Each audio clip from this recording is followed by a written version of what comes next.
Hello, నేను miss రావు. ఆంధ్రప్రదేశ్ మంత్రుల్లో చంద్రబాబు నాయుడు గారు ఇటీవల చేసినటువంటి కొన్ని కామెంట్లు కలవరం కలిగిస్తున్నాయి. అందరి యొక్క జాతకం, అందరి యొక్క పనితీరు తన దగ్గర ఉంది అని చెప్తున్నారు. అంటే క్యాబినెట్ ప్రక్షాళన జరగబోతుందా, అసలు క్యాబినెట్లో ఏం జరుగుతుందనే దాని మీద విశ్లేషణ తీసుకునే ప్రయత్నం చేద్దాం. ప్రస్తుతం మన దగ్గర సువేరే గారు, సుంకర వెంకటేశ్వర గారు ఉన్నారు. ఇంటరాక్ట్ చేద్దాం. సార్ నమస్తే. నమస్కారం సార్, కొన్ని కామెంట్స్ భవిష్యత్తులో కొంచెం సీరియస్ అవుతాయి. చంద్రబాబు నాయుడు గారు మీ డేటా మొత్తం నా దగ్గర ఉంది, మీ పనితీరు నా దగ్గర ఉంది అన్నారు. నేను సంక్రాంతి తర్వాత ఏమన్నా క్యాబినెట్ ప్రక్షాళన ఉండే అవకాశం ఉందా? అది మీకు గుర్తుండే ఉండాలి. మనం క్యాబినెట్ ప్రమాణ స్వీకారం అయిన తర్వాత ఒక నెల రోజులకే మనం ఒక వీడియో చేసాం. క్యాబినెట్లో ఉన్న వాళ్ళ గురించి. రాంప్రసాద్ రెడ్డి ఇష్యూ వచ్చినప్పుడు అనుకుంటా, మినిస్టర్, రవాణా శాఖ మంత్రి చాలా మాట్లాడాం. అప్పుడు ఈ సుభాష్ గురించి కూడా తూర్పుగోదావరి జిల్లాలో ఒక మంత్రి పేర్లు పెడితే బాగోదని చెప్పి. అసలు ఆ సెలక్షనే అంత గొప్ప సెలక్షన్ కాదు. ఎందుకంటే శుభం పలకం అంటే ఏదో అన్నట్టు మనం బాగోదని టూ ఇయర్లీ కదా మనం మాట్లాడతాం, వద్దులే అని మనం అనుకున్నాం. అప్పుడు కూడా నాకు బాగా గుర్తు. సెలక్షన్లోనే చాలా తప్పులు జరిగినాయి. ఒక కెపాసిటీ క్యాలిబరు ఇది లేకుండా, సరైన ఎక్సర్సైజ్ లేకుండా మంత్రి పదవులు ఇచ్చారు అనేది అప్పుడే అనుకున్నాం. అందులో భాగంగానే ఇవాళ మళ్ళీ ఈ అసంతృప్తులు లేకపోతే పనిచేయట్లేదు అనే మాట ఇవాళ బయటకు వస్తుంది. అది ముందే కొద్దిగా ఎక్సర్సైజ్ చేసి ఉంటే సరిపోయేది. ఇప్పుడు మనం ఏదైతే 2 పేర్లు అనుకుంటున్నామో ఆ 2 పేర్లు ప్రధానంగా అప్పుడే మనం మాట్లాడుకుంటాం. కూర్పప్పుడే మనం చేసాం. రాయలసీమలో కూడా 2-3 పేర్ల గురించి అట్లాగే అప్రస్తుతంగా పెట్టారని అనుకున్నాం. ఓవరాల్గా మనం 80 మార్క్స్ వేయొచ్చు కానీ అంతమించి వేయటానికి వీలు లేదు అని అనుకున్నాం. సీనియర్ మంత్రులుగా ఉన్నవాళ్ళు కూడా సరైన పెర్ఫార్మెన్స్ చేయటం లేదని కూడా మనం అనుకున్నాం. సీనియర్ పేరుకి ఏదో సీనియర్లే కానీ వాళ్ళ శాఖల్లో కూడా అసలు వాళ్ళు ఏ శాఖల మంత్రులో బయటకు తెలియట్లేదు. వాళ్ళకి పలానా శాఖ ఉన్నట్టు కూడా వాళ్ళకు కూడా తెలిసినట్టు వాళ్ళు ప్రవర్తించట్లేదు. ఎక్కడ రివ్యూలు చేయటం కానీ, ఆ శాఖల గురించి మాట్లాడటం కానీ, ఆ శాఖల్లో గత ప్రభుత్వంలో జరిగిన అవినీతి మీద దాని మీద ఏమన్నా విచారణలు చేయించడం, శాఖాపరంగా చేయటం కానీ ఏం జరగలేదు. అలాగే చాలామంది మంత్రులు గతంలో వైసీపీ వాళ్ళతో అంటగగిన వాళ్ళని సీఎస్లుగా పెట్టుకుంటాం, లేదా శాఖల్లో ప్రిన్సిపల్ సెక్రటరీలు ఆ రకంగా వాళ్ళతో ఇది చేసుకుంటాం. గతంలో జరిగిన అవినీతి ఆరోపణల మీద ఎటువంటి విచారణ ఇంతవరకు ఇనిషియేట్ చేయకపోవటం, ఎవరైనా చేస్తాంటే కొంతమంది అడ్డంబడి ఆపటం అనేది మనం రోజు వింటానే ఉన్నాం. ఈ రకంగా ఏంటంటే ఒక రకంగా చూస్తే జూన్ నుంచి ఇప్పుడు డిసెంబర్ 6 నెలలు అయిపోయింది కదా ప్రమాణ స్వీకారం. 6 నెలల్లో ప్రభుత్వం ఓవరాల్గా చూస్తే పరిపాలన అనేది కుంటుపడిందని అనుకోవాలి తప్పించి అదేం పరిగెత్తిన దాఖలాలు ఎక్కడా లేవు. పరిపాలన అలా ఉంచితే ఇప్పుడు తాజాగా కొండపల్లి శ్రీనివాసరావు గారు ఆయన ఏదో బొత్స సత్యనారాయణ గారు కాళ్ళు పట్టుకుని నమస్కరించారు అనేది ఇప్పుడు స్ప్రెడ్ అవుతుంది. అవును, ఇప్పుడు అలాంటి పరిణామాలు తప్పే కదా, బహిరంగంగా తప్పే కదా. ఇప్పుడు ఆయన సీనియర్ అయి ఉండొచ్చు, ఈయన కానీ బంధుత్వాలు ఉండొచ్చు, లేకపోతే ఈ కుర్రాడు చదువుకుని సంస్కారవంతంగా పెద్దాడు కాబట్టి నమస్కారం పెట్టుండొచ్చు. అది 4 గోళ్ల మధ్య ఏదో పెళ్ళిళ్ళలో పేరెంట్ వాళ్ళు ఇంట్లోకి వెళ్ళినప్పుడు పెడితే పర్వాలేదు కానీ బహిరంగంగా ఆయన ఒక ఎయిర్పోర్ట్లో లాంజ్లో పెట్టారు 10 మంది సమక్షంలో అనేది అది బ్యాడ్ మెసేజ్ వెళ్తుంది కదా. ఆ కుర్రాడు అమెరికాలో చదువుకుని రావచ్చు, ఏమన్నా చేయవచ్చు. కానీ ఇప్పుడు ఒక 6 నెలల నుంచి చూస్తే ఆ కొండపల్లి శ్రీనివాస్ యొక్క ఏంటి అనేది అసలు ఇంతవరకు మనకి ఎక్కడా ముద్ర లేదు. పోర్ట్ఫోలియో మీద అతను రివ్యూ చేయటం కానీ, అతను ఒక వార్తగా ఒక మంత్రిగా బయట మాట్లాడటం కానీ ఎక్కడా లేదు. టాక్ ఆఫ్ ది సొసైటీగా ఎక్కడా లేదు అసలు. అలాగే వాసంశెట్టి సుభాష్ అనే మంత్రి కూడా అసలు అతను కూడా ఎక్కడా కూడా అవగాహన కానీ ఇంకోటి కానీ ఏమీ లేదు. ఏదో సామాజిక నేపథ్యంతో సోషల్ ఇంజనీరింగ్ కోసం మంత్రి పదవి ఇవ్వటమే తప్పించి అతనికి కలెక్టర్కి, ఆర్డీఓకి, ఎంఆర్ఓకి తేడా కూడా తెలియదు. మరి అటువంటి వ్యక్తి చాలాసార్లు నవ్వులు పాలయ్యారు అక్కడ బహిరంగ వేదికల మీద మాట్లాడేటప్పుడు, కొంతమందిని పేర్లు పెట్టి సంబోధించేటప్పుడు. ఇటువంటి అప్పుడు కూడా ఆయనకి ఇటువంటి వాళ్ళు చాలామంది 100,000, 1,000, లక్షలను పెట్టి సున్నాలు పెడితే ఎటా ఉచ్చారణ చేయాలో కూడా తెలియదు. అంత మునుపటి ఉంటే వాళ్ళు ఉండరు అనుకోండి మంత్రులు అంటే. వాళ్ళందరికీ 1,00,000కి, 1,00,000కి, 1,000కి ఏంటి, ఎన్ని సున్నాలు ఉంటాయి ఏంటి అనేది కూడా తెలియదు. బెటర్ పరిపాలన, బెటర్ క్యాబినెట్ కోరుకునే కదా జనాలు. అంతే కదా, గతంతో విసిగి వేసారిపోయి భయభ్రాంతులకు గురైపోయి ప్రాణాలు గుప్పిట్లో పెట్టుకుని బతికి ఒక స్వాతంత్రం వచ్చిందన్న ఫీలింగ్లో కొత్త ప్రభుత్వాన్ని ఎన్నుకున్న తర్వాత కొద్దిగా మంచి అవకాశాలు, కొత్త అవకాశాలు ఇచ్చారు వీళ్ళు. కొత్తగా టీంలో పెట్టుకుంటే బాగుంటుందేమోనని ఇచ్చినట్టు ఉన్నారు. చంద్రబాబు గారు కూడా లోకేష్కి ఒక సొంత టీము ఫ్రీ హ్యాండ్ ఇచ్చి పెట్టుకున్నట్టు ఉంది.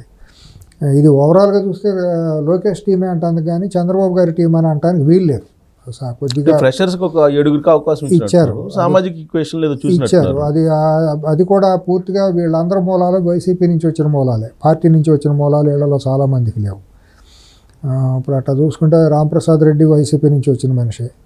ఈ కొండపల్లి ఇన్సిడెంట్ క్యాబినెట్లో కొండపల్లి శ్రీనివాస్ అనే అతను అట్లా వచ్చినాడు. వాసంశెట్టి సుభాష్ రాత్రి వస్తూ వచ్చినాడే. కృష్ణా జిల్లా పూర్వ కృష్ణా జిల్లా కొలుసు పార్థసారథి అట్లా ఇదైన మనిషి. వీళ్ళందరూ కూడా మరి పెర్ఫార్మెన్స్ మొన్న కొండపల్లి మన నూజివీడులో విగ్రహం అప్పుడు కూడా పార్థసారథి చేసిన తప్పే కదా, అది ఏమాత్రం క్షమించేది? క్షమాపణ చెబితే సారీ చెబితే సరిపోదు కదా, జరగాల్సిన నష్టం జరిగింది కదా అక్కడ. ఒక మంత్రికి తెలియకుండా పిలుస్తారు అతన్ని, పిలిచిన తర్వాత మేము పిలవకుండా వచ్చాడు చేశాడు అనే మాట సభ్య సమాజం అంత జీర్ణించుకోదు. హాస్యాస్పదం అది ఆయన అట్లా మాట్లాడటం. గౌతులచ్చన్న గారి విగ్రహావిష్కరణ టైంలో ఇవన్నీ కూడా వాళ్ళు కావాలని చేస్తున్నారు, లేకపోతే ఇవాళ కొన్ని కేసుల విచారణలో పోలీసులను అడుగు ముందేయకుండా ఆపుతున్నారు కొంతమంది అనేది వస్తూ ఉంది.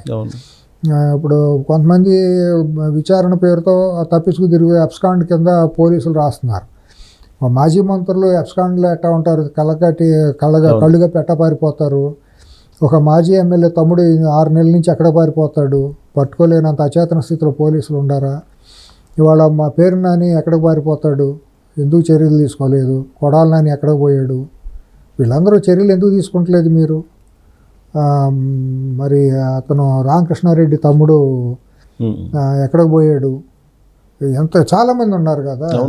మరి చెవిరెడ్డి భాస్కర్ రెడ్డి ధర్మారెడ్డి, తర్వాత liquor scam Vasudeva Reddy inspector bail ఎట్టా వస్తుంది, వెంకటరెడ్డి బెయిల్ ఎట్టా వస్తుంది, జైల్లో అంత రాజభోగాలు ఎట్టా వచ్చినాయి. మరి మా మదనపల్లి ఫైల్ దహనం కేసు ఏమైపోయింది, పెద్దిరెడ్డి రామచంద్రరెడ్డిది. ఇటువంటి ఒకటి కాదు రెండు కాదు, చాలా అపరిష్కృతంగానూ అపాస్పాలయ్యే విధంగా ఉన్నవి చాలా ఉన్నాయి. వైసీపీ డిఎన్ఏ ఉన్న కారణంగానే పరిస్థితి అంతే అనుకోవాలి కదా. ఇప్పుడు సెలక్షన్ ఆఫ్ ది ఇప్పుడు టీంని సెలెక్ట్ చేసుకుంటంలో తప్పు ముఖ్యమంత్రిగా ఆయనదే తప్పు. ముఖ్యమంత్రి గారి తప్పు అంటే నా పేరుకు ముఖ్యమంత్రి గారు తప్పు అంటాం, కానీ ముఖ్యమంత్రి గారిది కూడా కాదు. లోకేష్ అయితే సొంతగా టీంని రూపకల్పన చేశాడు, తన సొంతానికి భవిష్యత్తులో తనకి హెల్పింగ్ హ్యాండ్ లాగా ఉండేదానికోసమని అనుకుంటున్నాం అందరం. మరి ఆడినప్పుడు ఆ కుర్రాడిది తప్పే, లోకేష్ సెలక్షన్ తప్పుగానే అనుకోవాలి. మరి ఇటువంటి మనుషుల్ని పెట్టుకుంటాం. ఇప్పుడు అయిపోతే ఒక ప్రయోగం అయితే అయిపోయింది, మార్చే అవకాశం ఉందా? ఈ పరిణామాలు మార్చాలి. వాళ్ళ ప్రభుత్వం నడవాలి అంటే మాత్రం సమూలంగా మార్చకపోతే 6 నెలల్లో మీరు ఏమనుకోండి సిఎస్ గారు, మనం మాట్లాడింది కొంతమందికి జీర్ణించుకోలేకపోవచ్చు. మనం పొగిడి ఊరిని ఇక్కడికి వచ్చి భజన చేసినట్టు ఉండకూడదు. కాబట్టి ఏదన్నా ఒక మంచి జరగాలి కదా మనం చెప్పేది సమాజంలో. ఆంధ్ర రాష్ట్రానికి అది మంచి జరగాలని తపంతోనే మనం చెబుతాం తప్పించి మనకి ఈర్ష్య ద్వేషాలు కానీ లేకపోతే వేరే నిందలు వేయాల్సిన అవసరం, నెగిటివ్గా మాట్లాడాల్సిన అవసరం మనకేమీ లేదు. చంద్రబాబు గారి మీద లోకేష్ మీద మనకు ద్వేషం లేదు, కోపం లేదు కదా. వాళ్ళు సమూలంగా మార్చుకుంటేనే పరిపాలన 10 మందిలో గౌరవంగా ఉంటుంది. ఇదే పరిస్థితులు వెళ్తే మాత్రం భారీ మూల్యమే చెల్లించుకోవాల్సిన పరిస్థితి వస్తుంది. ఇప్పటికి సాధించింది కనీస పాస్ మార్కులు కూడా లేవు. ఇప్పుడు కూడా ప్రజాదరణగా కోల్పోయినట్టే ఉంది, కానీ ప్రజల్లో ఏదో అసంతృప్తి ఇంకా గూడు కట్టుకుని సామాన్యుల్లో. ఇప్పుడు ఉండాళ్ళలో జరిగే పనులు జరిగిపోతున్నాయి, పెద్దవాళ్ళకి జరిగిపోతున్నాయి అనేది బయటకు వచ్చేస్తాను ప్రతిదీ కూడా. గతంలో వైసీపీలో పనులైన వాళ్ళకి ఇప్పుడు కూడా పనులు అయిపోతున్నాయి. గతంలో వైసీపీలో ఎవరికైతే రెడ్ కార్పెట్లు వేసి రాజలాంఛనాలు పొందారో వాళ్ళు ఇప్పుడు కూడా పొందుతున్నారు, కాంట్రాక్టులు పొందుతున్నారు. వాళ్ళకి అన్నీ జరుగుతున్నాయి అనే అసంతృప్తి పార్టీ క్యాడర్లో ఉంది. పార్టీ క్యాడర్తో ఒక పక్క అయితే సామాన్య జనాల్లో కూడా గూడు కట్టుకుంటాం మొదలెట్టింది. అసంతృప్తినూ ఆవేదన అనేది, అసహనం అనేది నిదానంగా ఇదవుతూ ఉంది. సరే మాకు 5 ఏళ్ళు ఉంది కాబట్టి మేము సరి చేసుకుంటాము అనే పరిస్థితి వాళ్ళ లేదు. సరి చేసుకునే ప్రయత్నాలు జరుగుతున్నాయి కదా. ఐవీఆర్ఎస్ సిస్టమ్ ద్వారా కూడా తెలుసుకుంటున్నా అని చెప్తున్నారు. అది తప్పండి. అసలు ఐవీఆర్ఎస్ సిస్టమ్ అనేది మోడలే తప్పని నా వ్యక్తిగతమైన అభిప్రాయం అండి.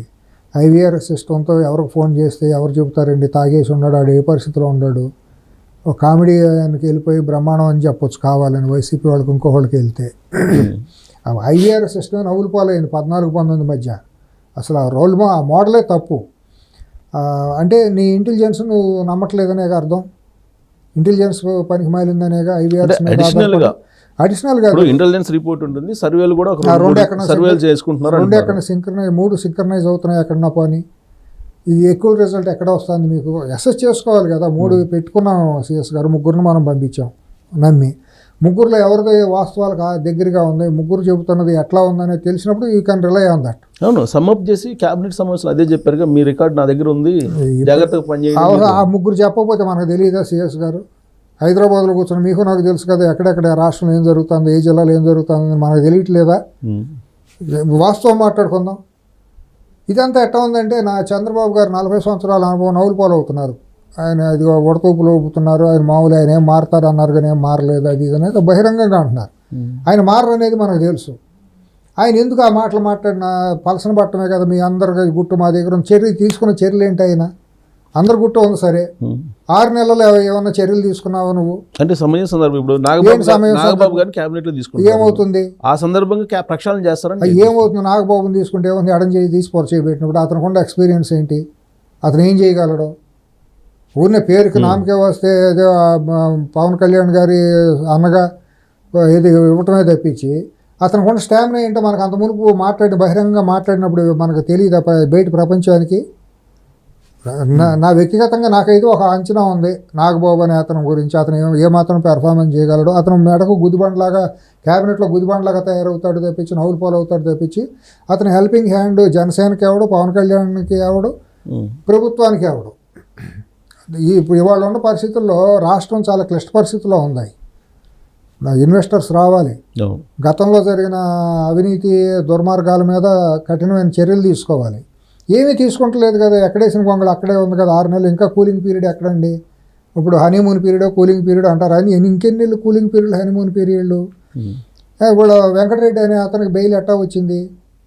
మీ ప్రాసిక్యూషన్ ఏమవుతుంది అసలు? సంక్రాంతి తర్వాత మార్పులు వస్తాయి? ఏం ఉండదండి. మనం సిఎస్ మారుతున్నారు, డీజీపీ మారుతున్నారు. ఏం మారినా సముద్రంలో ఉప్పుగానే ఉంటుంది. అది సముద్రం దగ్గర ఉప్పుగా ఉందని పొట్టం కట్టుకొచ్చి మంగినపూడి బందరు వెళ్ళి మంగినపూడి దగ్గరికి వెళ్ళి అక్కడ నీళ్లు తాగితే ఉప్పుగా ఉన్నాయని బాటిల్లో పట్టుకొచ్చి హైదరాబాద్ తీసుకొస్తే తెగిగా పంచదార నీళ్ళు అవుతాయా?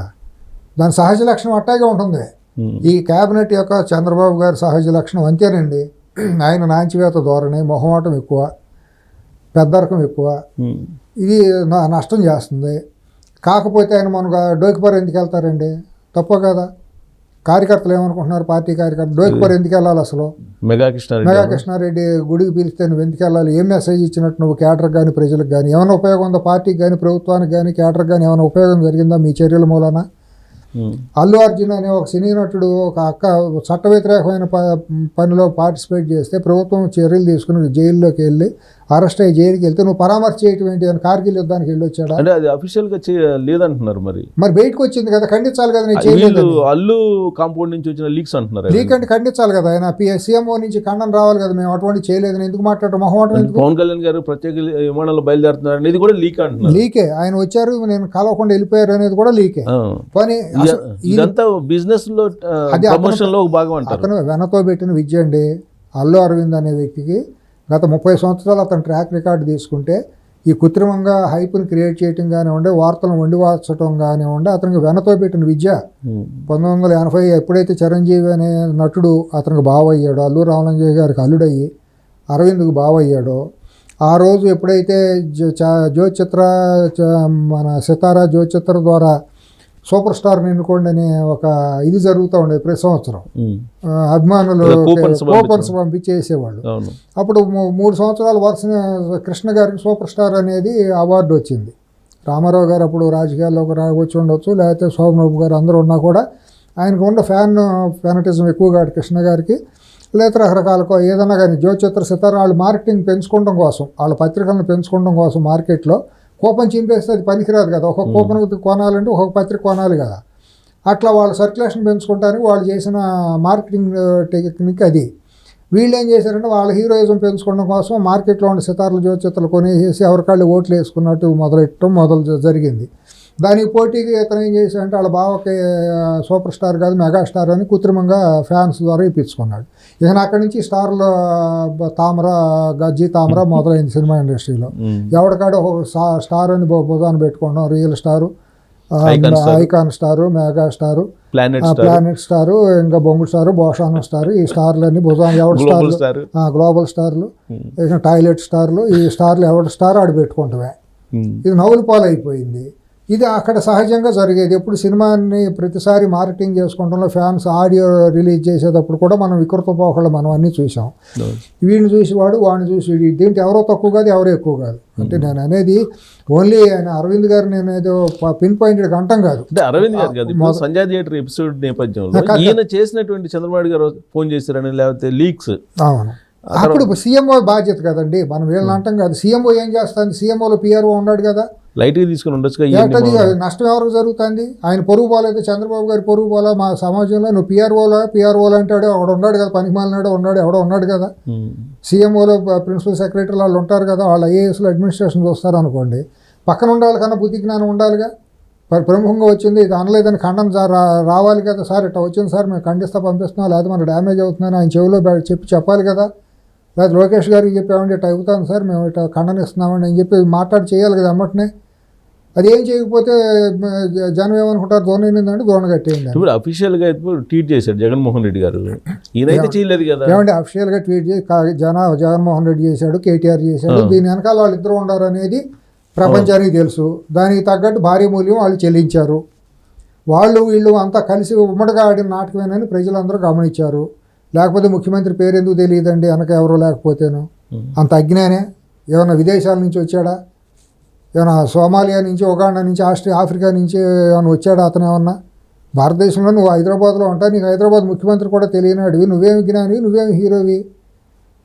పోనీ మర్చిపోయినప్పుడు నేను సపోర్ట్ చేస్తా, నువ్వు చేసిన అరాచకాన్ని సపోర్ట్ చేసిన వాళ్ళు ఎవరు? కేటీఆర్. ఓడిపోయి మూల కూర్చున్న వాళ్ళు ఇద్దరు. వాళ్ళ భాష, వాళ్ళ ప్రవర్తన ఎట్టా ఉంది, నష్టం చేసేటట్టు ఉంది కదా. అప్పుడన్నా వీళ్ళు ఇంగిత జ్ఞానంతో గుర్తెరగాలి కదా. అరవింద్ కూడా గుర్తెరిగి నష్టం జరుగుతుంది మనకి భవిష్యత్తులో, తప్పు జరుగుతుందని వీళ్ళన్నా ముందుకు వచ్చి ఖండించాలి కదా. నష్టం అనుకున్న దాఖలాలు కనిపించలేదు. విర్రవీగా అహంకారం అనమాట, అహంభావం, మాకేం కొవ్వు అనమాట. దాన్ని ప్రమోషన్ చేసుకున్నారు కదా. దాన్ని ప్రమోషన్ చేసుకుని రియల్ హీరో ఎట్టాగా ఉంటాడని అది అని ఇదని ఏమైనా సోషల్ మీడియా మీద భారీ మూల్యం. ఇప్పుడు అతనితో పాటు ఇండస్ట్రీ మొత్తం చెల్లించింది కదా. కరుగాల్చి వాత పెట్టారు కదా ప్రభుత్వం, ముఖ్యమంత్రి రేవంత్ రెడ్డి గారు. వాళ్ళు అయ్యో బాబు అని ఏడిసినా దిక్కు మొక్కు లేదు కదా. వాస్తవాల్లో భూమి మీదకి వచ్చి కాళ్ళు నేల మీద అన్నీ కదా మోకాళ్ళ దండ వేసి అయ్యో బాబు అని అజ్ఞదా శరణనాస్తి తొమ్మిది శరణం అన్నట్టు 50 మంది వెళ్ళి బోర్ల పడ్డారు కదా. పోయిన వాళ్ళు ఎవరు పాపులర్ హీరోలు లేరు అంటున్నారు కదా. పాపులర్ హీరో లేదు, పాపులారిటీ లేకపోవచ్చు. ఎవడికొంది ఎవడ పాపులారిటీ వాడు పెంచుకుందే కదా. బయట పాపులారిటీ అంత ఉందండి వీళ్ళకి. వీళ్ళ పాపులారిటీని బట్టి ఏమైనా ప్రజలకి ఏమన్నా మంచి జరిగింది వాళ్ళ వరకు? వీళ్ళ పాపులారిటీని బట్టి ఎవడన్నా గెలిచాడా పోనీ ఇప్పటి వరకు చరిత్రలో అప్రతిహతంగా? అసలు సినిమా పెద్ద ఎవరు అనే దాని మీద ఇండస్ట్రీలో పెద్ద చర్చ. అది ఒక 15-20 ఏళ్ళుగా ఉంది కదా. దాసనారాయణరావు గారు ఉన్నప్పటి నుంచి ఆయన మేస్త్రిగా అంటే ఆయనకంటే నేను తక్కువ ఏంటని ఇంకొకటి తయారయ్యి అసలు తర్వాత సెలబ్రిటీ అంటే ఏంటి గొడవని పంచాయతీ రోడ్డు మీద పడి కొట్టుకున్నట్టు నువ్వెంత అటు నువ్వెంత ఇవన్నీ చూసాం కదా. ఈ భాగవతాలన్నీ ఈ తెలియని అజ్ఞానంలో ఉండే జనం ఆ వ్యామోహంతో ఉండే అజ్ఞానులు పడాల్సిందే తప్పించి ఇంగిత జ్ఞానం ఉండాలి ఎవరో కూడా వాళ్ళకి ఎక్కువ విలువ ఎవరు. సిఎస్ గారు సినిమా ఇండస్ట్రీకి ఏదో పాపం వాళ్ళ మీద సానుభూతి జాలి చూపిస్తాం. వాళ్ళు ఏదో రంగులు వేసుకుని బతుకుతారు, ఏదో వాళ్ళు ఏ బతుకు లేదు కాబట్టి, ఏ ప్రొఫెషన్ చేత కాదు కాబట్టి ఏదో రంగులు వేసుకుని ఏదో బతుకుతారు, ఏదైనా ఇది చేసుకుంటారు. దురదృష్టవశాత్తు వాళ్ళకి ఏదో ఊరినే లేనిపోయిన ఇమేజ్ బిల్డప్లు జనం ఇస్తున్నారు, మార్కెటింగ్ చేసుకుంటున్నారు వాళ్ళు. అదొక లంపెన్ గ్యాంగులు, ఒక అసాంఘిక శక్తులు లాగా తయారైపోయింది. ఇప్పుడు సక్సెస్ అయినట్టు మీటింగ్ రేవంత్ రెడ్డి గారితో సినిమా ఇండస్ట్రీ పెద్దలది ఏముంది? ఏమీ లేదు. నాకున్న సమాచారం ఏంటంటే అత్యంత ఇది వీళ్ళందరినీ వేసుకెళ్ళిపోయి నేను మాట్లాడి చేస్తున్నాను, రాజీ చేస్తున్నాను అనేది తీసుకెళ్ళినట్టు దిల్ రాజు. ఎవరెక్కడ ఉండాలో అక్కడ ఉండాలి, అంతేగాని ఎగిరెగిరి పడవద్దు, మీ లిమిట్స్లో మీరు ఉండండి అని చెప్పి ఆయన ముఖ్యమంత్రి గారు గట్టిగానే చెప్పి ఎటువంటి పరిస్థితుల్లోనూ మీకు ఎటువంటి రాయితీలు ఇచ్చేది, సామాజిక స్పృహ సామాజిక బాధ్యతతో మీరు ఉండండి, మీ లిమిట్స్లో మీరు ఉండండి. మేము ఏదో దైవాంశంభూతం అబోధి ఇలా అన్నట్టుంటే మాత్రం కుదరదు అని చెప్పారు తప్పించి ఎవరో మాట్లాడటానికి కూడా ఏమీ వీలు లేదు, అవకాశం లేదు. ఎందుకంటే ఆయన కూడా అటు ఇదేం కాదు కదా. అంటే ఆయన ఇండైరెక్ట్గా సంజయ్ చెప్పారు అనేది టాలీవుడ్లో ఉన్నటువంటి కొంతమంది చెప్తున్నారు. సంజయ్ చెప్పాల్సిన అవసరం కూడా లేదు. ఆయన దాని గురించి సంజయ్ కూడా అడగలేదు. నాకు తెలిసిన సమాచారం ఏంటంటే ఆయన సంజయ్ గురించి కూడా అడగలేదు. చాలా క్లుప్తంగా జరిగిపోయింది. నాకేమేంటో నాకు తెలుసు. ఎవరేంటో నాకు తెలుసు, ఎవరి బాధ్యతలు ఏంటో నా బాధ్యతలు ఏంటో నాకు తెలుసు. సినిమా ఇండస్ట్రీని నేను కాపాడుకునే బాధ్యతలు నాకుండే నేను మాట్లాడతాను. అంతేగాని సినిమా ఇండస్ట్రీ మేము కాపాడుతా ఉన్నాం కాబట్టి మేము ఎగిరెగిరి పడిపోయి ముఖ్యమంత్రి నా గుప్పిట్ట ఉన్నాడు, మా గుప్పిట్ట ఉన్నాడు, మేమేం చెబుతా తింటారు అని చెప్పి మార్కెటింగ్ చేసుకుంటారు కదా. ఇప్పుడు ఇందాక మనం అన్నట్టు స్టార్లు అన్నట్టు ఇది 1992 నుంచి మొదలైంది. 92 అంత మునుపు నుంచే మొదలైంది. ఎక్కువగా మరి 92 నుంచి 94 నుంచి మరీ ఎక్కువైపోయింది. కాంగ్రెస్ పార్టీ రూలింగ్లో ఉన్నప్పుడు ఎప్పుడు కూడా సినిమా వాళ్ళదే ఇంత అలకల్లోలం ఎక్కువ ఉండదండి. ఎక్కువగా చంద్రబాబు గారి పరిపాలన మొదలైన తర్వాత మాత్రం ఎక్కువగా వీళ్ళ కాళ్ళు వచ్చినాయి. ఎక్కువగా విపరీతంగా అసలు మేమే అంతా అన్నట్టు దానికి భారీ మూల్యం చెల్లించుకున్నారు చంద్రబాబు గారు. ఆయన తెలుసుకుంటలే, ఇవాళ కూడా తెలుసుకుంటలా. కానీ ఇప్పుడు రేవంత్ రెడ్డి గారు భేటీ అయినప్పుడు నాకు అల్లు అర్జున్ తెలుసు, నేను చిన్నప్పటి నుంచి నేను చూస్తున్నాను, ఆయన మీద నాకేం కోపం లేదు, ఎన్ని మాట్లాడారంటే సంజయ్ చెప్పుకున్నట్టు అనిపించట్లేదు. ఆయన బయట అంటమే కానీ మా మీటింగ్లో అదేమి రాలేదు. మీటింగ్లో అసలు అటువంటి భాష ఎక్కడా రాలేదు. ఆయన ఎందుకు చెప్పుకుంటారు? క్యాబినెట్ మంత్రులు అందరి మధ్యలో కూర్చుని ఆయన ఏమన్నా సామాన్యమైన మనిషి రేవంత్ రెడ్డి గారు? ఆయన ఎందుకు ఇవన్నీ సెల్ఫ్ ఇది ఎక్స్ప్లెనేషన్ ఇచ్చుకున్నట్టు ఉంటుంది? పక్కన క్యాబినెట్ సహచరులు ఉన్నారు, డీజీపీ ఉన్నారు. మరి ఎంతమంది ఉన్నప్పుడు అంతమంది మధ్యలో నేను అది ఇది అని ఒక వ్యక్తి గురించి ఎందుకు మాట్లాడి ఎక్కువ హైప్ చేస్తారు? ఆయనకి తెలియదు.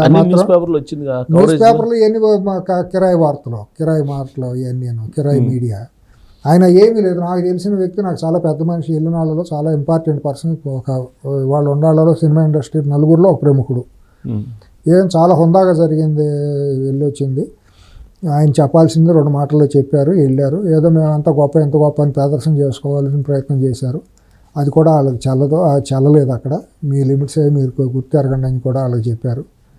అంతే తప్పించి ఏమీ లేదు. అక్కడ మీ స్థాయి ఇంతేనని తేల్చి చెప్పారు, వెళ్ళారు, వచ్చేసారు. అంతవరకు వెళ్ళి మేము సహకరిస్తాము, మీతో ఉంటామని అన్నారు. ఏం చేయాలి? సహకరించకేం చేస్తారా? సహకరించకపోతే ఏం చేస్తారు వీళ్ళు? వెళ్ళిన వాళ్ళల్లో ప్రధానంగా బాలయ్య, చిరంజీవి లేరు అనేది ఒక పెద్ద టాక్. అవును, ఉండాల్సిన అవసరం ఉందంటారు వాళ్ళిద్దరు.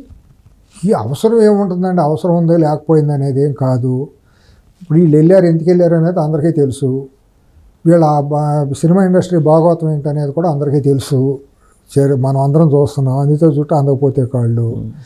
వీళ్ళు 10 ఏళ్ల పాటు బీఆర్ఎస్ని ఎట్ట మోసారో తెలుసు. మేమే పార్టీ మేము అంటాం. అసాంఘిక కలయిక జరిగింది ఇండస్ట్రీకి రాజకీయానికి మధ్య. విశృంఖలంగా జరిగిపోయింది. ఏదంటే అది జరిగిపోయింది. హీరోలు కూడా ఈ కుక్కమూతి పిందులు కూడా ఎగిరెగిరి పట్టడం మొదలుపెట్టారు అందరూ.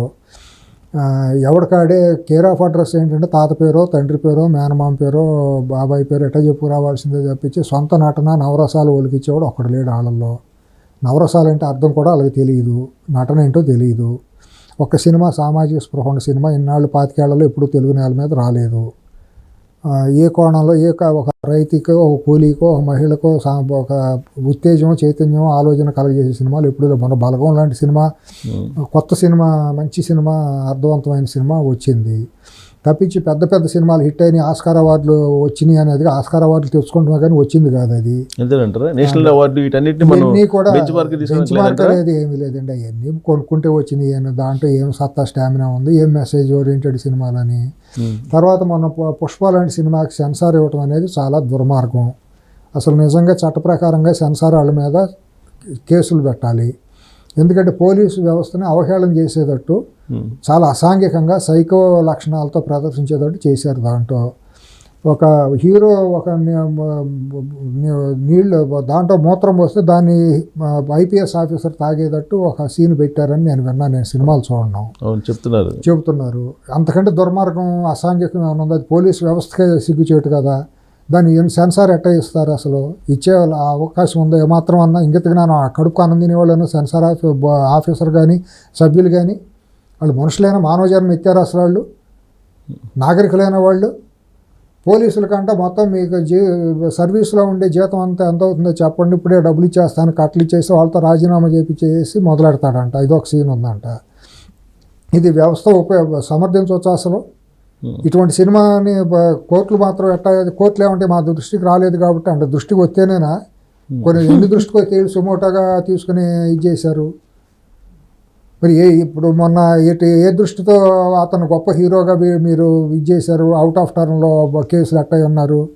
ఏమన్నా పెద్ద భారతరత్న అవార్డు గ్రహీత, పద్మవిభూషణ్ అవార్డు గ్రహీత, లేదా పరమవీర చక్ర, పరమ కీర్తి చక్ర ఏమైనా అవార్డు గ్రహీత కార్గిల్ యుద్ధంలో అవుట్ ఆఫ్ టర్న్లో కేసులు వినటానికి మీ డిస్క్రిషనరీ పవర్ ఉపయోగించడానికి.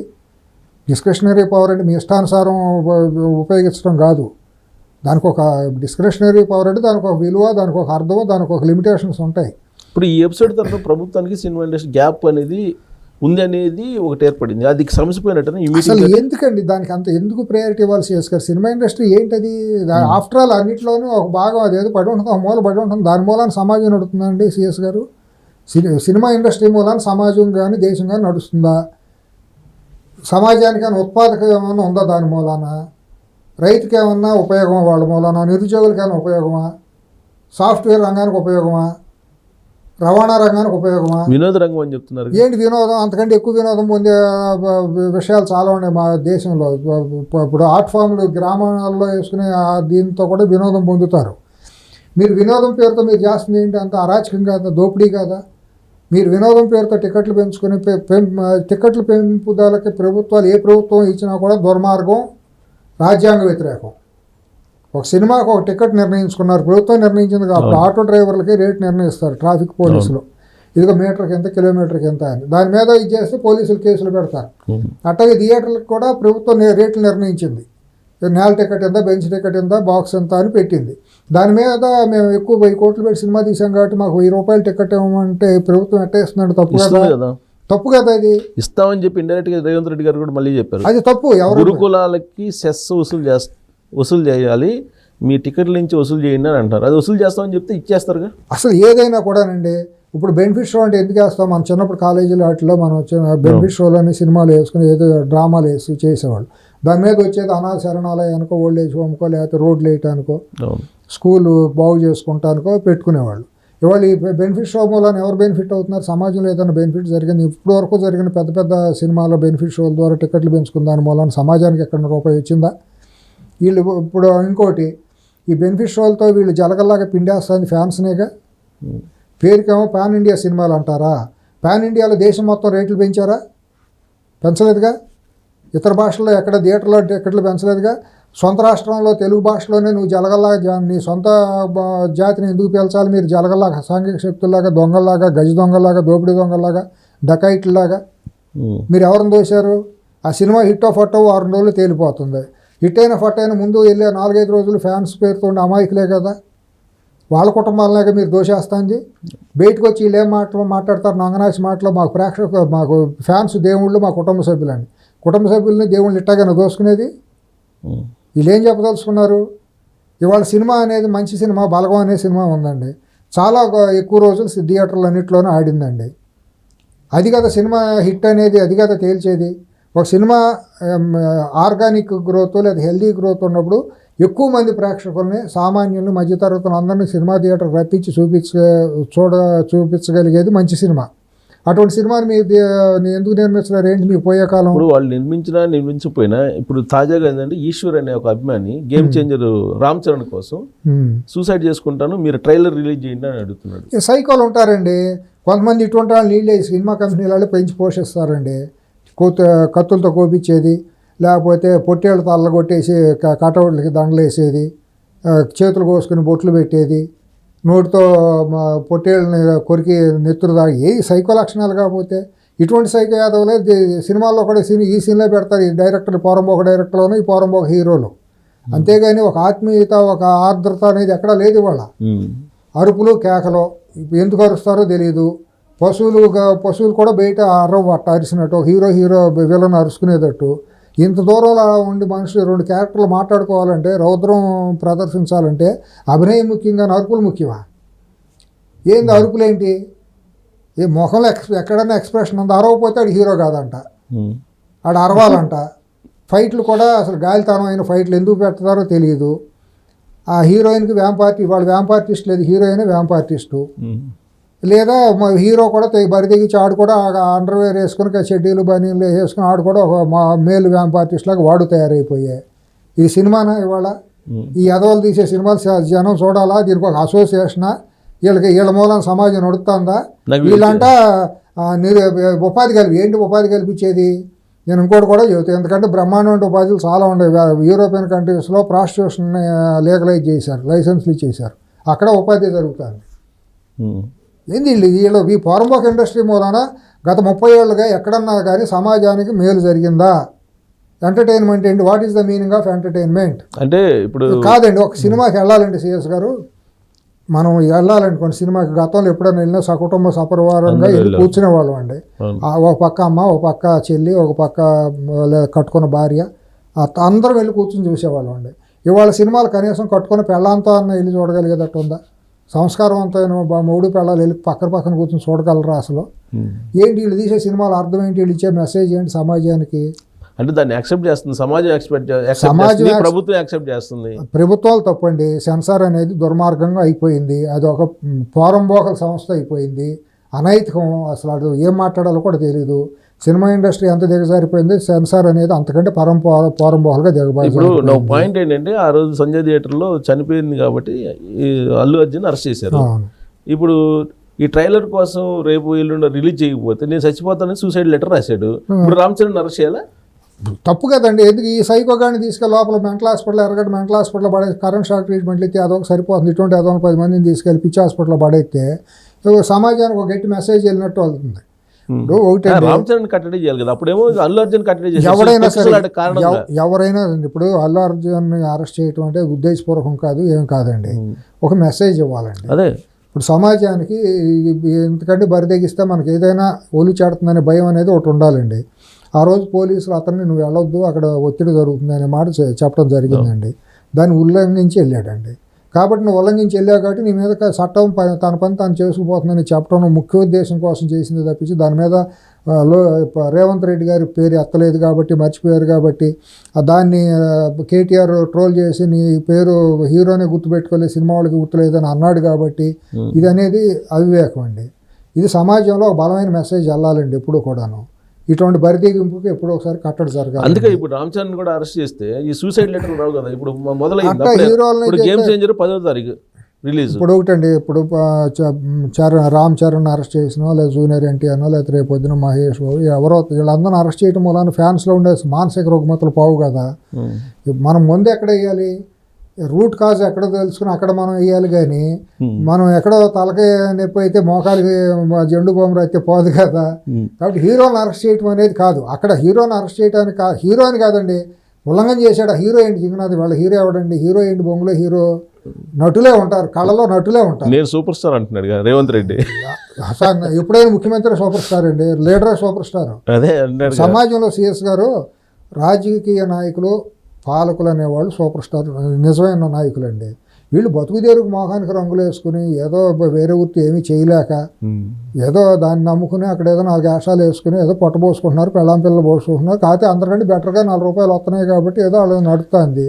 వీళ్ళకంటే నేను బయట హరికథలు చెప్పి బుర్రకథలు చెప్పే వాళ్ళకి తేడా ఉంది. వాళ్ళు ఎంటర్టైన్మెంటే కదా. సినిమా ఇండస్ట్రీ గురించి మీకు బాగా తెలుసు కాబట్టి ఇప్పుడు ఇలాంటి ఇష్యూస్లో ఎక్కడ కూడా బాలకృష్ణ గారు కనిపించలేదు. అసలు ఆయన ఎప్పుడు వెళ్ళడండి ఇటువంటి వాటికి, ఎక్కడికి వెళ్ళడు.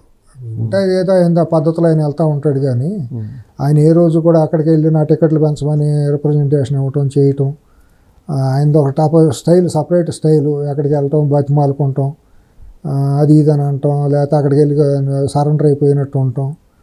తప్పుగానే ఉంటాం. ఒకవేళ తప్పు చేస్తే నేను తప్పేనని అంటాడు.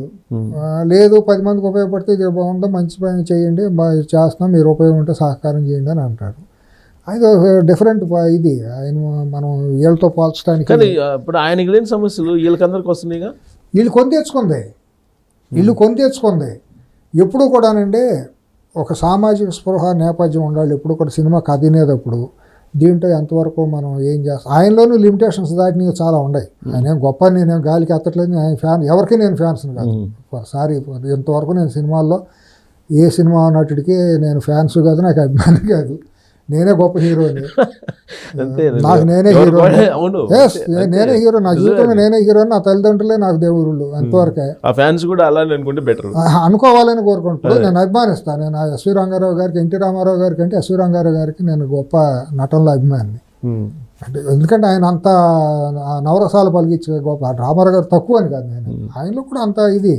అంటే చాలా మంది చెప్తుంటారు అప్పుడు సినిమాలో రామారావు గారు ఒక 10 నిమిషాలు డైలాగ్ చెప్తే ఒక మాటతోటి ఇట్టని ఎస్వి రంగారావు చేస్తారు. కాలిట్ట కొట్టి బానిసలు అని ఒక మాట అనగానే మొత్తం సీన్ మారిపోతుంది.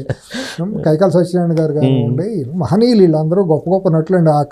ఇప్పుడు నటనకి కళకి ఇప్పుడు కులాలు మతాలు ఉండవు సిఎస్ గారు. దురదృష్టవశాత్తు ఏంటంటే దౌర్భాగ్యం 1980 తర్వాత మొదలైపోయిందండి. 87, 89. మరీ ముఖ్యంగా ఏమైపోయిందంటే ఇది చెప్తే బాగుంటుందో లేదో కానీ వంగవీటి మోహన్ రంగా గారి హత్య వరకు కూడా సినిమాల్లో కులాలు మతాలు ఎప్పుడూ లేవండి.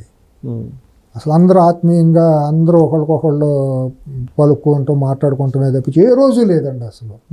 ఇప్పుడు కైకాల సత్యనారాయణ గారిని తమ్ముడు అని పిలవటం, అన్నయ్య అని పిలవటం ఇంతే. అల్లూరు రామలింగయ్య గారిని అందరూ కూడా ఆత్మీయంగా బావ అని అన్నయ్య అని అంటూ ఇంట్లోకి వెళ్ళటం. ఆయన చాలా బోళా శంకరుడు. ఒకళ్ళని ఏముంది ఎస్వి రంగారావు గారు కానివ్వండి, సావిత్రి గారు, అసలు ఆర్ట్ ఫామ్కి ఎప్పుడు కులాల మతాలు ఉండవండి ఎవరికి కూడా. ఈ రంగా గారి హత్య జరిగిన తర్వాత ఈ కులాలు ముసుకనే తోడుకోవడం మొదలైందండి ఇండస్ట్రీలో. ఈ కులాలను అడ్డం పెట్టుకుని ఫ్యాన్స్ బేస్ తయారు చేసుకోవడం, సినిమాలు ఆడించుకునే దుర్మార్గమైన స్థితికి వచ్చేసిందండి. వచ్చేసేటప్పటికి ఇక రకరకాల రూపాంతరాలు చెందుతూ వచ్చింది. దురదృష్టవశాత్తు అది వాళ్ళు ఈ పరిణామాలకు వచ్చేసింది. తర్వాత రాజకీయ పార్టీలు పెట్టే పరిస్థితికి వచ్చేసింది. కులాల పేరుతో రాజకీయ పార్టీలు పెట్టి అధికారం తెచ్చుకుందామని, జనాలను రెచ్చగొట్టాలని రకరకాల విన్యాసాలన్నీ చూసాం. ఇదంతా అయ్యేది కాదండి. సినిమా వాళ్ళ మూలాన వాళ్ళ లిమిటేషన్స్ వాళ్ళకు ఉండవు. ఇప్పుడు రామారావు గారు తీసుకుంటే 82, 83 పార్టీ పెట్టినప్పుడు సిఎస్ గారు కేవలం ఆయన సినిమా వ్యామోహంతో ఆయన గెలవలా. నిజంగా చూస్తే ఆయన అంతా కమ్యూనిస్ట్ భావజాలంతో నిజంగా ఇప్పుడు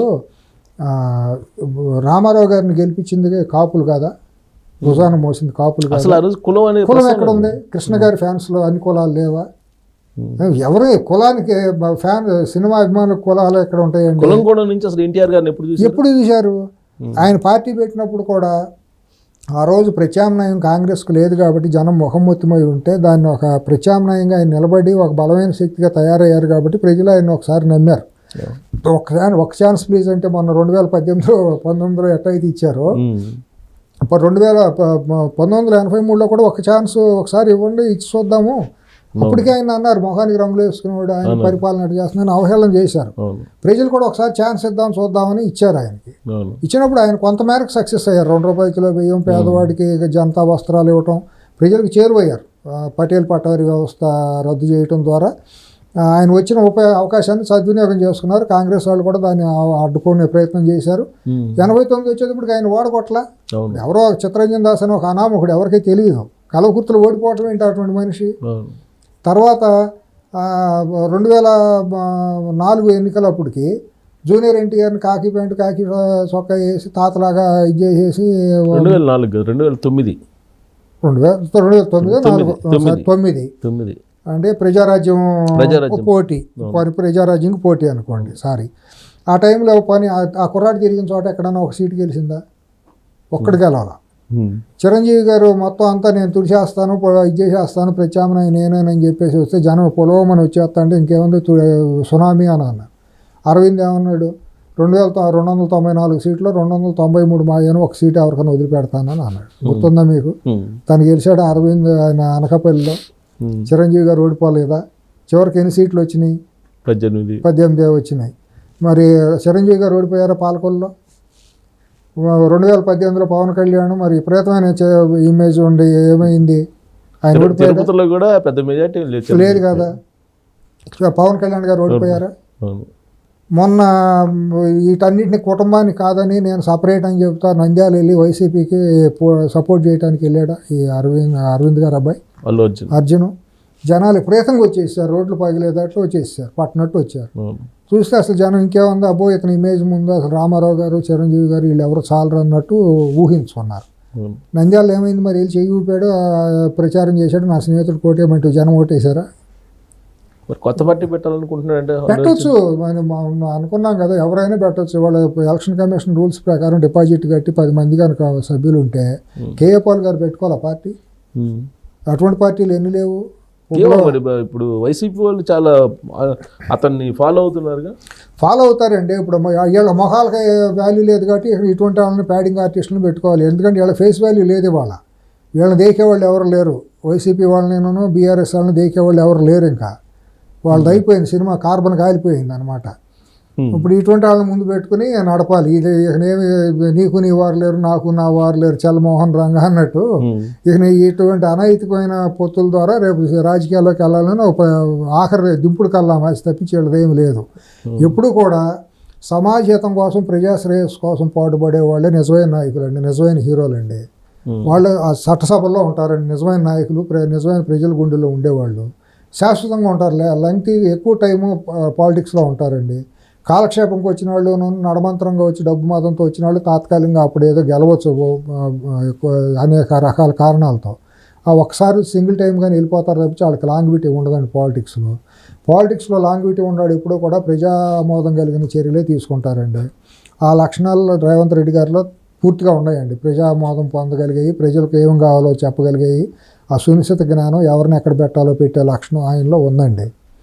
కాబట్టి అది సినిమా ఇండస్ట్రీని ఎక్కడ పెట్టాలో అక్కడ ఆయన అగౌరవపరచడం, సినిమా ఇండస్ట్రీని అగౌరవపరిచి బ్లాక్మెయిల్ చేసి బెదిరించి కేసీఆర్ లాగా వాళ్ళలాగా మేము పొడి చేస్తాం, కరిచేస్తాం, మీ ఆస్తులు ఆక్రమిస్తాం, మీ సినిమా షూటింగ్ల మీద మనుషులు పంపించి ఇది చేస్తాం అనేది జరగదు ఇక్కడ.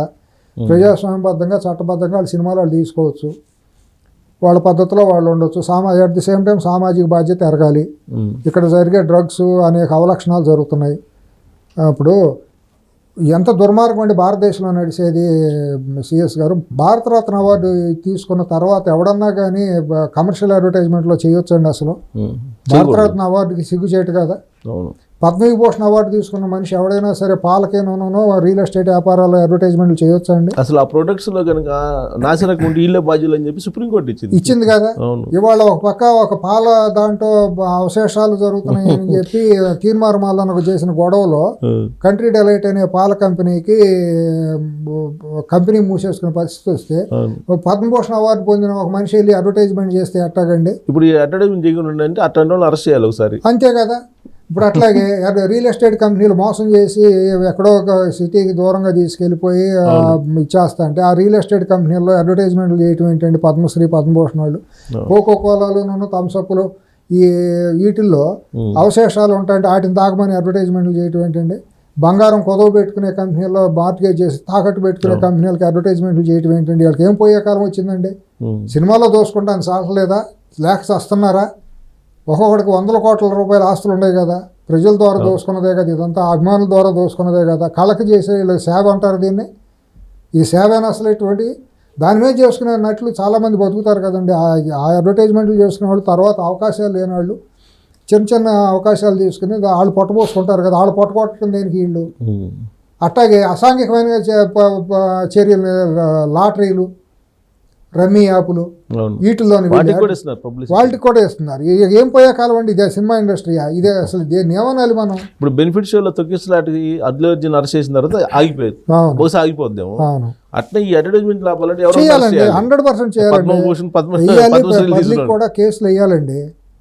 ఎందుకంటే ఇంకొకటి ఏమవుతుందంటే వీళ్ళని కూడా న్యాయ వ్యవస్థలో ఉండేవాళ్ళు కూడా అది వ్యామోహానికి లోనైపోవడం సిగ్గుచేటు విషయం. సినిమా వాళ్ళని చూసి ఇప్పుడు మన లేడీస్ టైలర్లో రాళ్లపల్లి గారు ఒక కోయిదోర వేషం వేసి, మీకు తెలిసే ఉంటుంది, గ్రామాల్లో మనం చూసే ఉంటాం. నా చిన్నప్పుడు కూడా ఫోటోలు సంకలో ఫోటో పెట్టి తిరుగుతారు వాళ్ళు కోయిదోరలో. పక్కన ఇందిరాగాంధీ, నీల సంజీవ్ రెడ్డి గారు, గిరి గారు ఈ ఫోటోలు పెట్టుకుని వీళ్ళ పక్కన నేనేనని చెప్పి తలలో ఇది పెట్టుకుని ఏకలై పెట్టుకుని ఫోటోలు పెట్టుకుని వీళ్ళ జాతకం చెప్పానని మన వాళ్ళు అమ్మడి తిరుగుతారు. అట్లాగా సినిమాలో చూపిస్తారు. ఘట్టమనేని కృష్ణ గారు పక్కన నేను, శోభన్ బాబు గారు పక్కన నేను, ఎన్టీఆర్ గారు పక్కన నేను అని చెబుతారే. అట్లాగే వీళ్ళకి కూడా న్యాయ వ్యవస్థలో ఉండాలి కూడా కొంతమంది సినిమా వాళ్ళ పక్కన నేను ఉన్నాను, వాళ్ళు నాకు స్నేహితులు అని చెప్పుకోవడం కోసం దిగజారటం అనేది అంతకంటే దుర్మార్గం, సిగ్గు చేయటం ఇంకేమీ లేదండి. ఎందుకంటే very sad state of the country తప్పించి ఇంక నేనే అంతమించే మాట్లాడను. ఎందుకంటే నాకు సన్నిహితులు, స్నేహితులు, బంధువులు, ఆత్మీయులు అందరూ ఉండాలి సినిమా ఇండస్ట్రీలో. నాకు వాస్తవాలు చెప్పాలి, వాస్తవేగా. మరి న్యాయ వ్యవస్థలో కూడా మరి నాకు పరిచయాలు, మరి నాకు సంబంధం బాగానే ఉన్నాయి. దాంట్లో ఏమైనా చెప్పుకోవాల్సినంత అవసరం లేదు, చెప్పుకోకూడదని ఇదే లేదు. ఇవన్నీ చూసినాక నాకే అనిపిస్తుంది మనం ఎక్కడికి వెళ్తున్నాం అర్థం కాదు. న్యాయ వ్యవస్థలో జడ్జిలే చూపిస్తున్నారు కొంతమంది. ఏం చేస్తాం మరి, అవన్నీ మాట్లాడితే బాగాదు. న్యాయ వ్యవస్థ కూడా ఆ స్థితికి దిగజారిపోయి మాకు కూడా సినిమా వాళ్ళు తెలుసు అని చెప్పుకుంటాం. అదే కొంతమంది ఇంకా వాళ్ళకి ఒక ఎందుకంటే craze వాళ్ళు అంతే. ఎవరిని ఎక్కడ పెట్టాలి అంతకంటే గొప్పదండి న్యాయ వ్యవస్థ సినిమా వ్యవస్థ కంటే గొప్పదండి. అవును. రాజకీయ వ్యవస్థ శాస్త్ర వ్యవస్థ అన్నిటికంటే గొప్పదండి. మన రాజ్యాంగం ఇచ్చిన హక్కులు గొప్పవి. ఎందుకంటే ఎన్నో జన్మల ఇది ఉంటే అదృష్టం ఉంటే కానీ ఒక నాయకుడిగా ఒక ముఖ్యమంత్రిగా ఒక మంత్రిగా ఎవరో వాళ్ళ ముందు వీళ్ళు ఎంత అండి కోనకేసుక అన్నట్టు అనాలి కదా. కానీ వాళ్ళు ఏంటంటే కుక్క తోక ఊపినట్టు తోక కుక్కను ఊపినట్టు అవుతుంది తప్పించి ఈ సినిమా ఇండస్ట్రీ మేమే మొత్తం అంతా అన్నట్టు మా ముందు అందరూ వచ్చేస్తున్నారు కదా మేము గొప్పవాళ్ళం అన్నట్టు ఇదేందో ఇది అనైతికమైన నాకు వారం రోజుల నుంచి పేపర్ చూస్తుండే ఫుల్ పేజ్ యాడ్ పాన్ పరాగ్ది ఒక హీరో కనపడుతుంది. అవును అంత మునుపు చేశారు కదండి పాన్పరాగ్ అంత మునుపు చాలా మంది చేశారు. అవును అసలు కోకో కోలా చేశారు రియల్ ఒక చేయింది ఏమీ లేదండి వాళ్ళు. నిజంగా రేవంత్ రెడ్డి గారు ఇట్లాంటి ధైర్యంగా చేయగలిగిన పేరు వస్తుందేమో. ఇంకా వీళ్ళకి అవకాశం కుదరట్లేదు. ఆయన గంజాయి డ్రగ్స్ కి మీరు ప్రమోషన్ అవగాహన కల్పించి దాన్ని ఎరాడికేట్ చేద్దాం అంటారు. మరి ఈ అడ్వర్టైజ్మెంట్లు హైదరాబాద్ లో పబ్బుల్లో ఎక్కువ పబ్బులు ఎవరయ్యండి సినిమా వాళ్ళే కదా. పబ్బుల్లో జరిగే భాగవతాలు ఏంటండి ఏంది ఎవరికి తెలియని భాగవతాలు ఇవన్నీ. ఏమన్నా నైతికత ఉందా వీళ్ళకి అసలు? ఇప్పుడు ఈ హీరోలుగా చెప్పుకునే వాళ్ళందరూ కూడా ఎంతమంది డ్రగ్ అడిక్ట్ అయిన వాళ్ళు ఉన్నారు అనేది సమాజానికి తెలియదా? అందరికీ ప్రపంచాన్ని మొత్తానికి తెలుసు కదా. గత ప్రభుత్వం వాళ్ళని ఉపేక్షించి వదిలిపెట్టేసింది కదా, వాళ్ళకి ఫైలే దొరకకుండా చేసిందనేది మనకు తెలుస్తుంది కదా. అది అంతకంటే దుర్మార్గం అసాంఘికం ఏముంటుందండి? వీళ్ళకి తెలియట్లేదు కానండి. మీరు ఇంకోటి కూడా వీళ్ళు ఎంతకనే దిగజారుతారండి తెలుగు సినిమా ఇండస్ట్రీ వాళ్ళు. అవి ఎక్కువ అని కాదు, మనం ఎంతవరకు కన్ఫైన్ అవుతాం కాబట్టి. ఏవో బాంబే రెడ్ లైట్ ఏరియాలో గంగూబాయ్ లాంటి కంపెనీలు కూడా వీళ్ళు అడ్వర్టైజ్మెంట్లు చేస్తారు. డబ్బులు ఇస్తే దేనికైనా చేస్తారు వీళ్ళు. ఎందుకంటే ఇప్పుడు అట్లాగే మీడియా ఛానల్స్ కూడా హైదరాబాద్ బేస్డ్ కిరాయి మీడియా ఛానల్స్ కూడా అందుకే దిగజారిపోయినాయి. డబ్బులు ఇస్తే మేమేమైనా సిద్ధమైన అన్నట్టు. వాళ్ళు వీళ్ళు ఈ రెండు కూడా కలిసిపోయినాయి అండి. ఇండస్ట్రీ వాళ్ళ అవసరాలు ఒకళ్ళకి అన్నట్టు. వాళ్ళకేమో వీళ్ళ అవసరం, వీళ్ళు రేటింగ్లు కావాలంటేనో వాళ్ళని చూపించాలి, వాళ్ళ పోరంబోకేసాలని వీళ్ళు చూపించాలి. వీళ్ళ సర్వైవల్ కావాలి, వీళ్ళకి రేటింగ్లు కావాలంటే వాళ్ళ మీద ఆధారపడాలి. వాళ్ళు మేము ఉండమని చూపించుకోవాలంటే ఛానల్స్ కావాలి. సో ఈ మొత్తం మీద మ్యూచువల్గా వచ్చినట్టు అనిపించట్లేదా ఈ భేటీ రేవంత్ రెడ్డి గారితో? మ్యూచువల్ ఏం కాదండి, మ్యూచువల్ ఏం కాదు. వాళ్ళు ఏదో వచ్చారో అయిపోయింది మేము అందరం కాదు అట్టా లేదు, తప్పు జరిగింది, పొరపాటు అయ్యింది అని. ఇప్పుడు కొవ్వు కాకపోతేనండి గెలిచి 1 year అయితే హైదరాబాద్లో ఉంటాయి ఈ ఎదవలో ఒక చిన్నపాటి వెళ్ళి 10 మంది వెళ్ళిపోయి మీకు అభినందనలు తెలియజేస్తున్నాము మా తెలుగు చలనచిత్ర పరిశ్రమ తరపున, మీ అవసరాలు ఉంటాయి, మీరు అందరం మీరు మాకు సహకరించాలని ఒక మాట అనొద్దా? వీళ్ళు ఎంతమంది సన్మానాలు చేశారు సినిమా ఇండస్ట్రీలో గతంలో? ఎవరెవరు చేశారు? సన్మానాలు చేయమనో లేదు, వాళ్ళకి ఇష్టమైన పార్టీ అధికారంలో రాలేదు కదా, అందుకని ఇష్టానుసారం చేస్తాం అంతే. అంటప్పుడు అనిపించండి ఇంకా గొడవ ఎందుకు? ఇప్పుడు వెళ్ళి వాళ్ళు కాళ్ళబేరం మోకాళ్ళ దండ వేయటం దేనికి? అక్కడికి వెళ్ళి అదే దాని మీద ఉండొచ్చుగా, దేహి అని అడుక్కుంటుంది దేనికి వెళ్తాం అంటే వెళ్ళిన పూర్తి స్థాయిలో ఫలితం కృతజ్ఞత అండి. నేను అనేది కృతజ్ఞత. అదే రేవంత్ రెడ్డి గారికి రేవంత్ రెడ్డి గారికో లేకపోతే సిఎస్ గారికో అంటే ఎవరైనా ఉండొచ్చు ఆ పోస్టులో, ఎవరున్నా సరే కృతజ్ఞత అనేది ఒక ముఖ్యమంత్రిని సెలబ్రేట్ వీళ్ళు వెళ్ళి కలిసి ధన్యవాదాలు. ఫెడరేషన్స్ ఉన్నాయి కదా, అసోసియేషన్ వాళ్ళు పెట్టుకుని ఉన్నాయి కదా, వాళ్ళందరూ ఇదే 50 మంది ఆ రోజు వెళ్ళి సెలవుగా దండైతే ఆయనకి గౌరవమే కదా. చంద్రబాబు నాయుడు గారి దగ్గరికి వెళ్ళారా?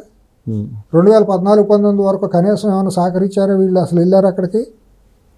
తర్వాత దేహి అంట 2019-24 మధ్య వెళ్ళారు అక్కడికి వెళ్ళి బాబు అని అడుక్కున్నారు వెళ్ళి. సేమ్ ఇదే కదా, ఇలాంటిదే వచ్చింది. ఇంతే కదా, ఇంకా పాపులర్ హీరోస్ నించోబెట్టారు, వాళ్ళ ఒరిజినాలిటీ చూపించాడు. అందుకనే అప్రిషియేట్ హిమ్.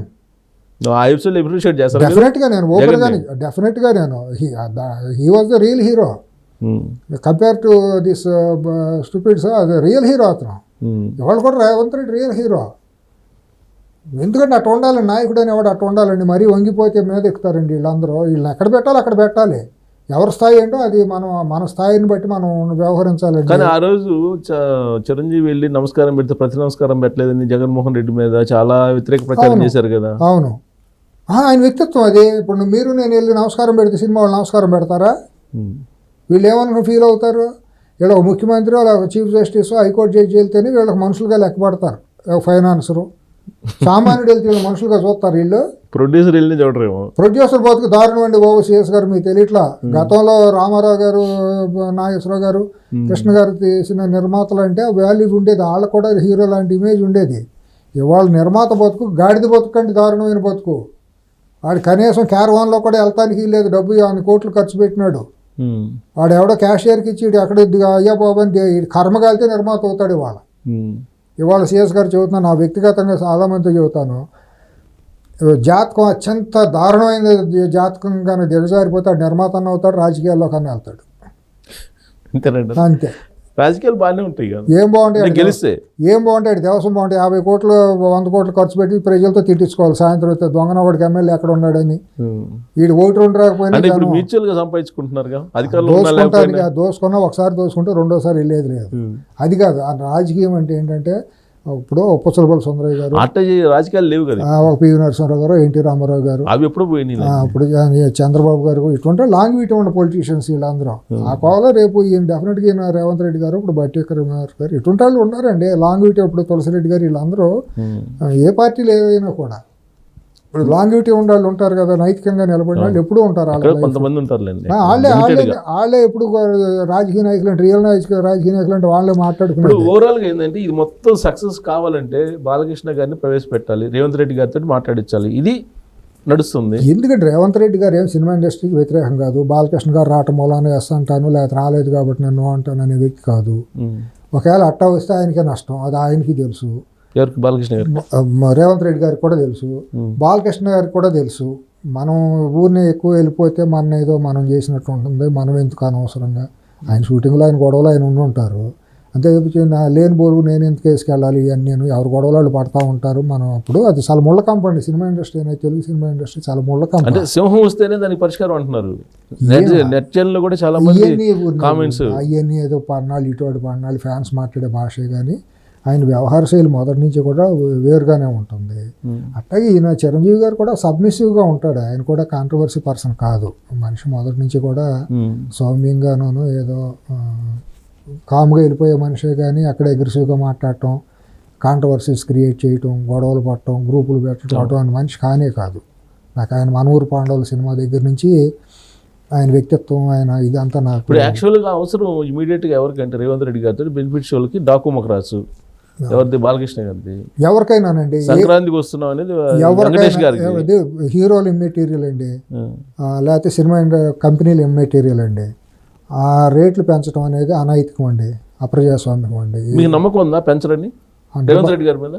100% అనుకోండి. ఎందుకంటే నిన్న మాట్లాడి అసెంబ్లీలో మాట్లాడి నిన్న అంత 60-70 మంది ఇండస్ట్రీలో తలగలిగిన వాళ్ళే కదా, ప్రముఖులు వెళ్ళారు కదా, వాళ్ళ ముందు ఒక మాట చెప్పి రేపు పొద్దున్న బాలకృష్ణ గారి సినిమానో చిరంజీవి గారి సినిమానో వచ్చింది కాబట్టి నేను ఇస్తున్నానంటే ఆయనకి చాలా నష్టం చేస్తుంది రాజకీయంగా. అందుకని ఆయన అటువంటి వాటికి ఒప్పుకోరు. 3 సినిమాలు వస్తున్నాయి సంక్రాంతికి, అది కూడా పాపులర్ హీరోస్. ఇప్పుడు అది ఇవ్వటం అనేది తప్పండి. చంద్రబాబు గారు కూడా ఇటువంటి వాటికి అవకాశం కాదు. చంద్రబాబు నాయుడు గారు సరే ఆయన ఏం తీసుకుంటారు తర్వాత సంగతి. ఇప్పుడు రేవంత్ రెడ్డి గారు తీసుకుంటారు, మీ అవగాహన ప్రకారం తీసుకోరు ఎవరంటారా? ఎవరు నాకైతే మాత్రం 100% ఎవరనే ఉంది. 100 ఇస్తే మాత్రం చాలా నష్టపోతారు ఆయన రాజకీయంగా, చాలా తీవ్రమైన నష్టం జరుగుతుంది ఆయనకి పొలిటికల్ లాంగ్విటీలో, మచ్చలాగా ఏర్పడుతుంది. ఎందుకు అంత అవసరం ఉందండి, అంత అవసరం ఉంది ఆయనకి? ఏమొస్తుంది ఇప్పుడు పెంచడం వల్ల ఆయనకు వచ్చే లాభం ఏంటి, తగ్గించడం వల్ల నష్టమే ఉంది. ఆయన ముందు కళ్ళ ముందు చేయాల్సింది చాలా ఉన్నాయి, ఆయన ముందు ఉండే లక్ష్యాలు. ఇప్పుడు కొన్ని హామీలు ఇచ్చి వచ్చారు ఇక్కడ అధికారంలోకి, హామీలు నెరవేర్చడానికి వాళ్ళు పెద్ద తలప్రాణం తోక్క అవుతుంది. ఇక్కడ ఆర్థిక పరిస్థితులు అంత అనుకూలించట్లా. హైదరాబాద్ లాంటి మహానగరం ఆర్థికంగా సపోర్ట్ చేయగలిగిన నగరం ఉండి కూడా వాళ్ళు గతం ప్రభుత్వం చేసిన అప్పుల మూలాన, చేసిన తప్పుల మూలాన వీళ్ళు సరిదిద్దుకోలేని పరిస్థితుల్లో ఉన్నారు. రైతు రుణమాఫీలు కానివ్వండి, ఇంకా చాలా హామీలు, అప్పుడు 6 హామీలు ఇచ్చారు కదా. కానీ అలా అంటలేదు కదా బీఆర్ఎస్ వాళ్ళు, బీజేపీ వాళ్ళు, ఇతనికి చేత కావట్లేదు పరిపాలన అంటున్నారు కదా. సరే వాళ్ళకి ఎంత చేతనైందో మనకు తెలుసుగా, వాళ్ళు ఎంత చేతనైతే వాళ్ళు ఏమేం చేశారో తెలుసుగా. చేతనవటం అంటే గడి పాలన పెట్టడమోనో, అమానుషంగా అరాచకంగా పరిపాలించడము, మనుషులుగా కాకుండా మనుషులు బానిసలుగా తొక్కిపెట్టడం కాదు కదా. ఒకవేళ పోనీ బీజేపీ వాళ్ళు అంత గొప్ప పాలకులు అయితే వాళ్ళు ఎందుకు ఎక్కడున్నారు ఇవాళ? అధికారంలోకి రావాల్సిన వాళ్ళు చేస్తున్న పనులేంటి? వాళ్ళు 10 ఏళ్లలో వాళ్ళు దేనికి అవినీతికే కదా సపోర్ట్ చేశారు సిఎస్ గారు. ప్రజాహితం కోసం ఎక్కడన్నా ధరణి గురించి పోరాడారా?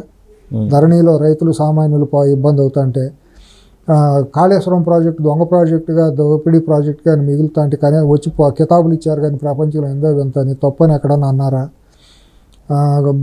చాలా ఇప్పుడు జరిగిన ప్రాజెక్టులో అవినీతి, ఇప్పుడు భగీరథ ఇటువంటివన్నీ ఉంటుంది, దాని మీద ఎక్కడన్నా ఒక విచారణ జరిపారా? అవన్నీ కాదు. కానీ ఇప్పుడు ఎపిసోడ్లో అల్లు అర్జున్ పక్షాన్ని నిలిచారుగా ఢిల్లీ నుంచి గల్లీ దాకా. పోయే కాలం వచ్చి నేను ఇదే మాట్లాడతా. ఇక వాళ్ళ స్థాయి అల్పస్థాయి దిగ కనపడుతుంది. ఎవరైతే సినిమా వాళ్ళని బాటేసుకుంటారో వాళ్ళందరూ అల్పులేనని నేను అనుకుంటా.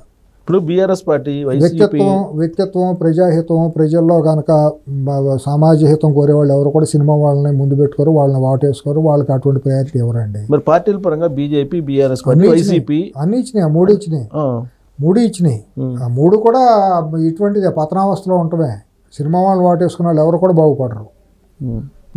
వాళ్ళు నేను చెప్పే మాట చాలామందికి నచ్చకపోవచ్చు, మింగుడు పడకపోవచ్చు, ఇదేంటి ఇటు పిచ్చివాగుడు అవుతాడు అనుకోవచ్చు. దాన్ని కూల్గా ఆలోచించుకోండి. ఎప్పుడైనా సరే సినిమా వాళ్ళు అనేవాళ్ళు అసాంఘిక శక్తులండి. వాళ్ళు ఏమి పెద్ద గొప్ప వాళ్ళు కాదు. వాళ్ళ మీద ఇప్పుడు వైఎస్ఆర్ కాంగ్రెస్ పార్టీ తాజాగా ట్వీట్ చేసింది అంబటి రాంబాబు. ఏం చేశాడంటే మెల్బోర్న్లో నిఖిల్ కుమార్ రెడ్డి అని అతను సెంచరీ చేశాడు. అయిపోయిన తర్వాత ఇలా అన్నాడు ఆయన బ్యాట్ తోటికి. దానికి పుష్పకి లింక్ పెట్టి ఇతను మా పార్టీ అనే యాంగిల్లో ట్వీట్ చేశాడు. చేయొచ్చు, ఏముంది దానికి, ఏం మాట్లాడతాం ఇంకా. ఇప్పుడు చెమటబట్టి ఇట్లా మామూలుగా ఇట్లా పుష్పన్నా కూడా ఈయన అట్టాగే అనుకుంటే ఎవడేం చేస్తాడు? దానికి ఒక మేనరిజము. పుష్ప సినిమానే అసాంఘికమైన సినిమా. ఒక నిజంగా మేనరిజం ఏమైనా పెడితే వాడు మనుషులు లెక్క కాదు. మేనరిజం చేశాడు నిఖిల్ కుమార్ రెడ్డి. వాడు చేయొచ్చు, ఇంకా వాడు చేసి ఉండొచ్చు, ఇంకా చాలా మంది చేస్తున్నారండి. వాళ్ళ రేపు పెద్ద పెద్ద వాళ్ళు కొంతమంది చూస్తున్నాం. అసాంఘికం బుద్ధి జ్ఞానం లేని ఎదవలు చేస్తారండి. ఈ మాటే అంట.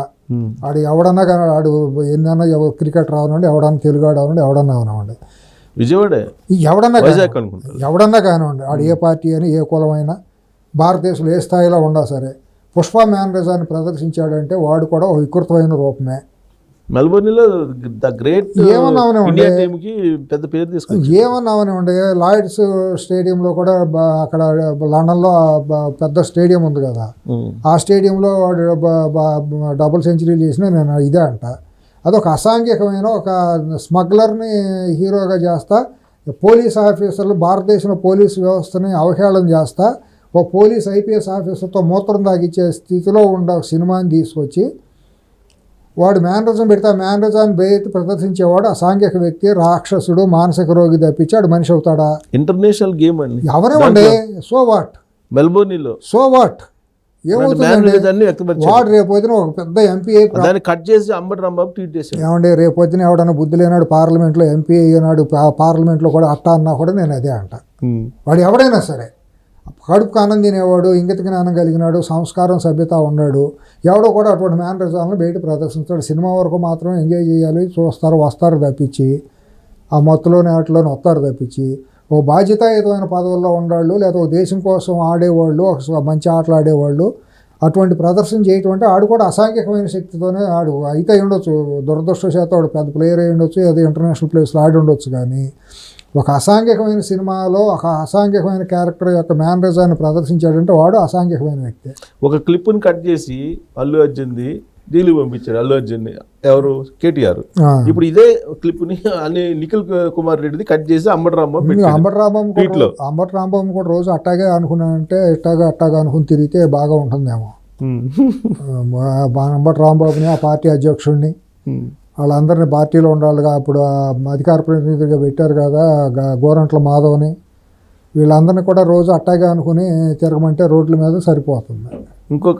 ఇంకొక తీవ్రమైన ఆరోపణ చేశారు రేవంత్ రెడ్డి మీద, సమస్య పరిష్కారానికి సోఫాలు పంపిస్తాను అని.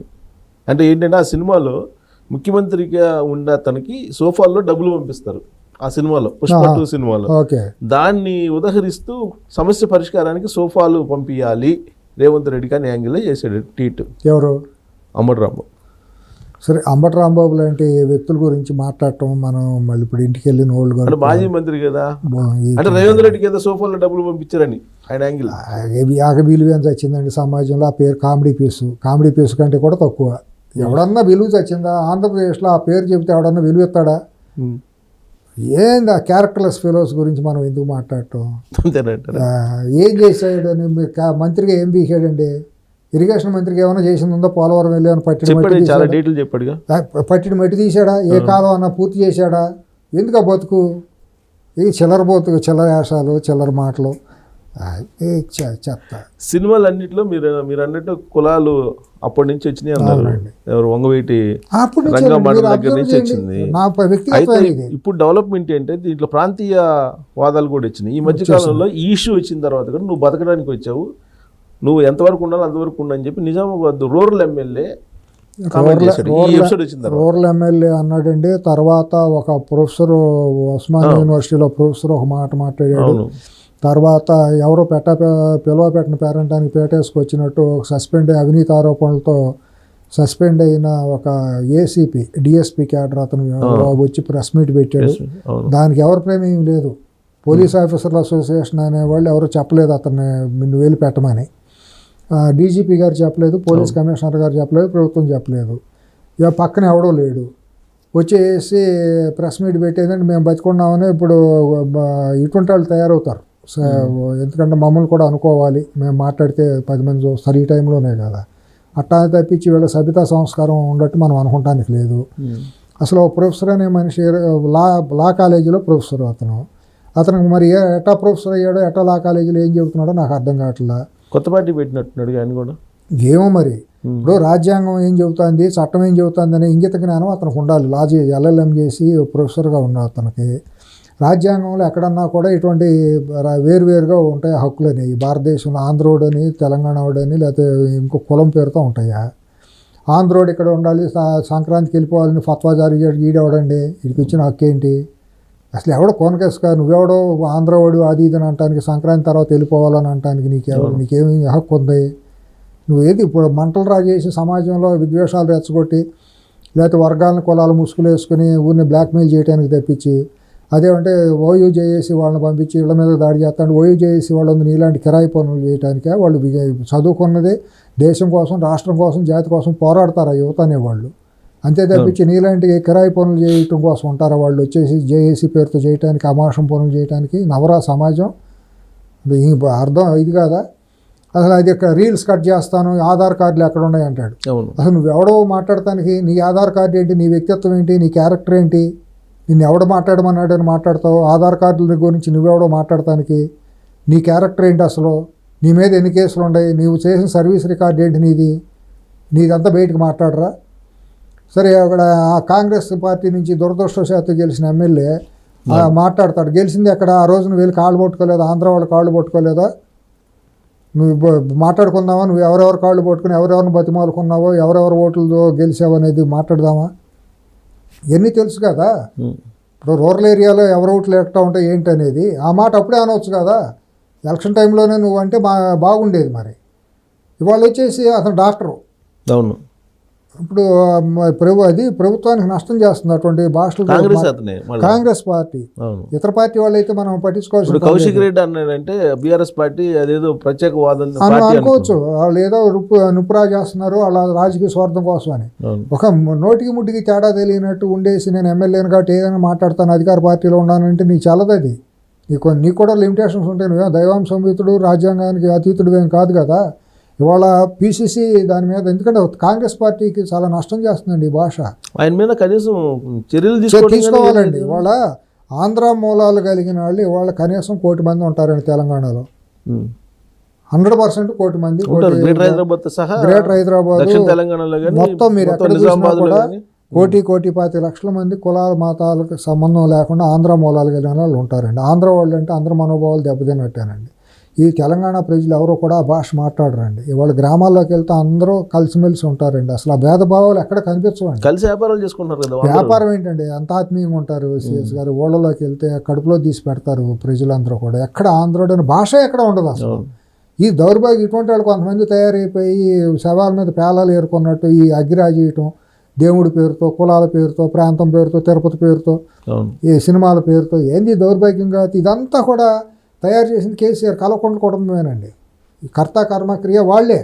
అయితే వాళ్ళని ఆశ్రయించే కొంతమంది కౌలు కళాకారుల పేరుతో లంపెన్ గ్యాంగులు కొంతమంది ఉంటారు. బతుకు తెరువుకి ఏదో ముసుగేసుకుంటారు అనమాట. వేసుకుని అక్కడ చేరి ఇవన్నీ మాట్లాడుతూ ఉంటారు. వీటన్నిటిని వండి వార్చేదానికి యాంటీ సోషల్ ఎలిమెంట్ లాంటి మీడియా సంస్థలు కొన్ని ఉంటాయి. బ్రేకింగ్ వార్తలు పెట్టి, స్క్రోయింగ్ పెట్టి, దాని మీద డిబేట్లు పెట్టి రేటింగ్లు పెంచుకునే, శవాల మీద పేలాలు ఏరుకునే సంస్థలు కొన్ని ఉన్నాయి. ఇది ఏంటంటే రాష్ట్రానికి నష్టం అండి. రాష్ట్ర అభివృద్ధికి నష్టం, హైదరాబాద్ అభివృద్ధికి నష్టం. వాళ్ళు హైదరాబాద్ ప్రపంచవ్యాప్తంగా చూస్తున్నారు అందరూ ఇన్వెస్ట్ చేయడానికి, రియల్ ఎస్టేట్, మన ఈ సాఫ్ట్వేర్ కంపెనీలు ఇవన్నీ. ఎందుకంటే నైసర్గికంగా ఇక్కడ అన్ని అందుబాటులో ఉండటం మూలాన ఇక్కడ శాంతి భద్రతలని కాపాడాల్సిన బాధ్యత ప్రభుత్వానికి ఉంటుంది. ఇటువంటి డిస్క్రిమినేషన్ మాటలు మాట్లాడే వాళ్ళ మీద తక్షణమే చర్యలు తీసుకోవాలి, కేసులు పెట్టి లోపల వేయాలండి ఎవరు మాట్లాడినా. మినిస్టరు కొండా సురేఖ గారు కూడా శ్రీశైలం వెళ్ళిపోయి ఈ శ్రీశైలం అసలు మాది, ఆంధ్రాకి వెళ్ళిపోయింది, మా శ్రీశైలం మాకు కావాలి అని అంటుంది. తర్వాత తిరుపతిలో వివక్ష ఉంది. ఆ మాట నేను అన్నారని నేను అనుకోను, కానీ ఇక్కడ కూడా తెలంగాణ మాది, శ్రీశైలం మాదని ఆవిడ అనట్లేదు, మాకు రావాలి, ఆంధ్రాకి లేదు లేదు ఆ మాట అనలేదు ఆవిడ. నేను విన్నది మాత్రం ఇక్కడ కూడా మాకు కూడా అవకాశాలు, దర్శనాల కాటికి కొద్దిగా అవకాశాలు ఉండాలి, తిరుపతిలో శ్రీశైలంలో కూడా మాకు కావాలని అన్నారు. శ్రీశైలంలో కూడా మొత్తం తిరుపతి, శ్రీశైలం అన్ని చోట్ల కూడా మా తెలంగాణ పక్షాలను కూడా ప్రయారిటీ ఇవ్వాలని అడిగారు. అంతవరకు తప్పేం లేదు, అడగటం తప్పేం ఉందిలే కానివ్వండి. వివక్ష చూపిస్తున్నారని ఆవిడ అనలా, ప్రాధాన్యత ఇవ్వట్లేదు అన్నారు. శ్రీనివాస్ గౌడ్ అని ఆయన మాజీ మంత్రి అన్నారు, కానీ ఆవిడ సురేఖ గారు ఆ భాష మాట్లాడాల. రిక్వెస్ట్ మేనర్లో మాకు కూడా ఇవ్వాలి, బాగుంటుంది, శ్రీశైలం మాది అన్నారు ఆవిడ. అది నేను వెళ్ళా, అదైతే మాత్రం తప్ప. ఎట్టా అంటారు ఆవిడ, అసలు భద్రాచలమే ఆంధ్ర, అది భద్రాచలం తీసుకుంటమే తప్పు, తెలంగాణలో కలపటమే చట్ట వ్యతిరేకం. అది ఇప్పుడు 7 మండలాలు మాదంటారు, 7 మండలాలు తెలంగాణది ఎట్ట అవుతుంది? అసలు ఎర్లియర్ ఆంధ్ర రాష్ట్రం తెలంగాణ కలిసినప్పుడు భద్రాచలం ఆంధ్రాది, ఖమ్మం జిల్లాలో, అది సారీ ఇది తూర్పుగోదావరి జిల్లాలో, అది యువతల సారపాక వరకు వాళ్ళదే. అప్పుడు కేసీఆర్ గారు అందు కూడా 1952కు ముందు ఉన్న నైసర్గిక తెలంగాణ ఏదైతే ఉందో అదే కావాలని అన్నారు.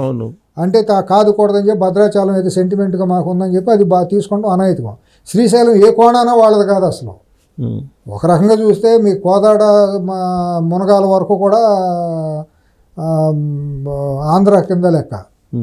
సరే అవన్నీ కాదు, ఇవన్నీ మనం మాట్లాడితే వాళ్ళు మనం కూడా ఇదిలో ఉంటుంది. కానీ ఆవిడ అట్లా మాట్లాడారని నేను అనుకుంటలే. నేను నిన్న నేను చూసింది అయితే ఆవిడ మాట్లాడిన క్లిప్ ఒకటి చూశాను. సిఎస్ గారు తెలంగాణ నుంచి వచ్చేవాళ్ళు కూడా శ్రీశైలం తిరుపతిలో కొద్దిగా ప్రయారిటీలు ఇవన్నీ ఉండాలి వచ్చేవాళ్ళకని అన్నారు. అది అడగటం తప్పులేదు అనుకున్నా.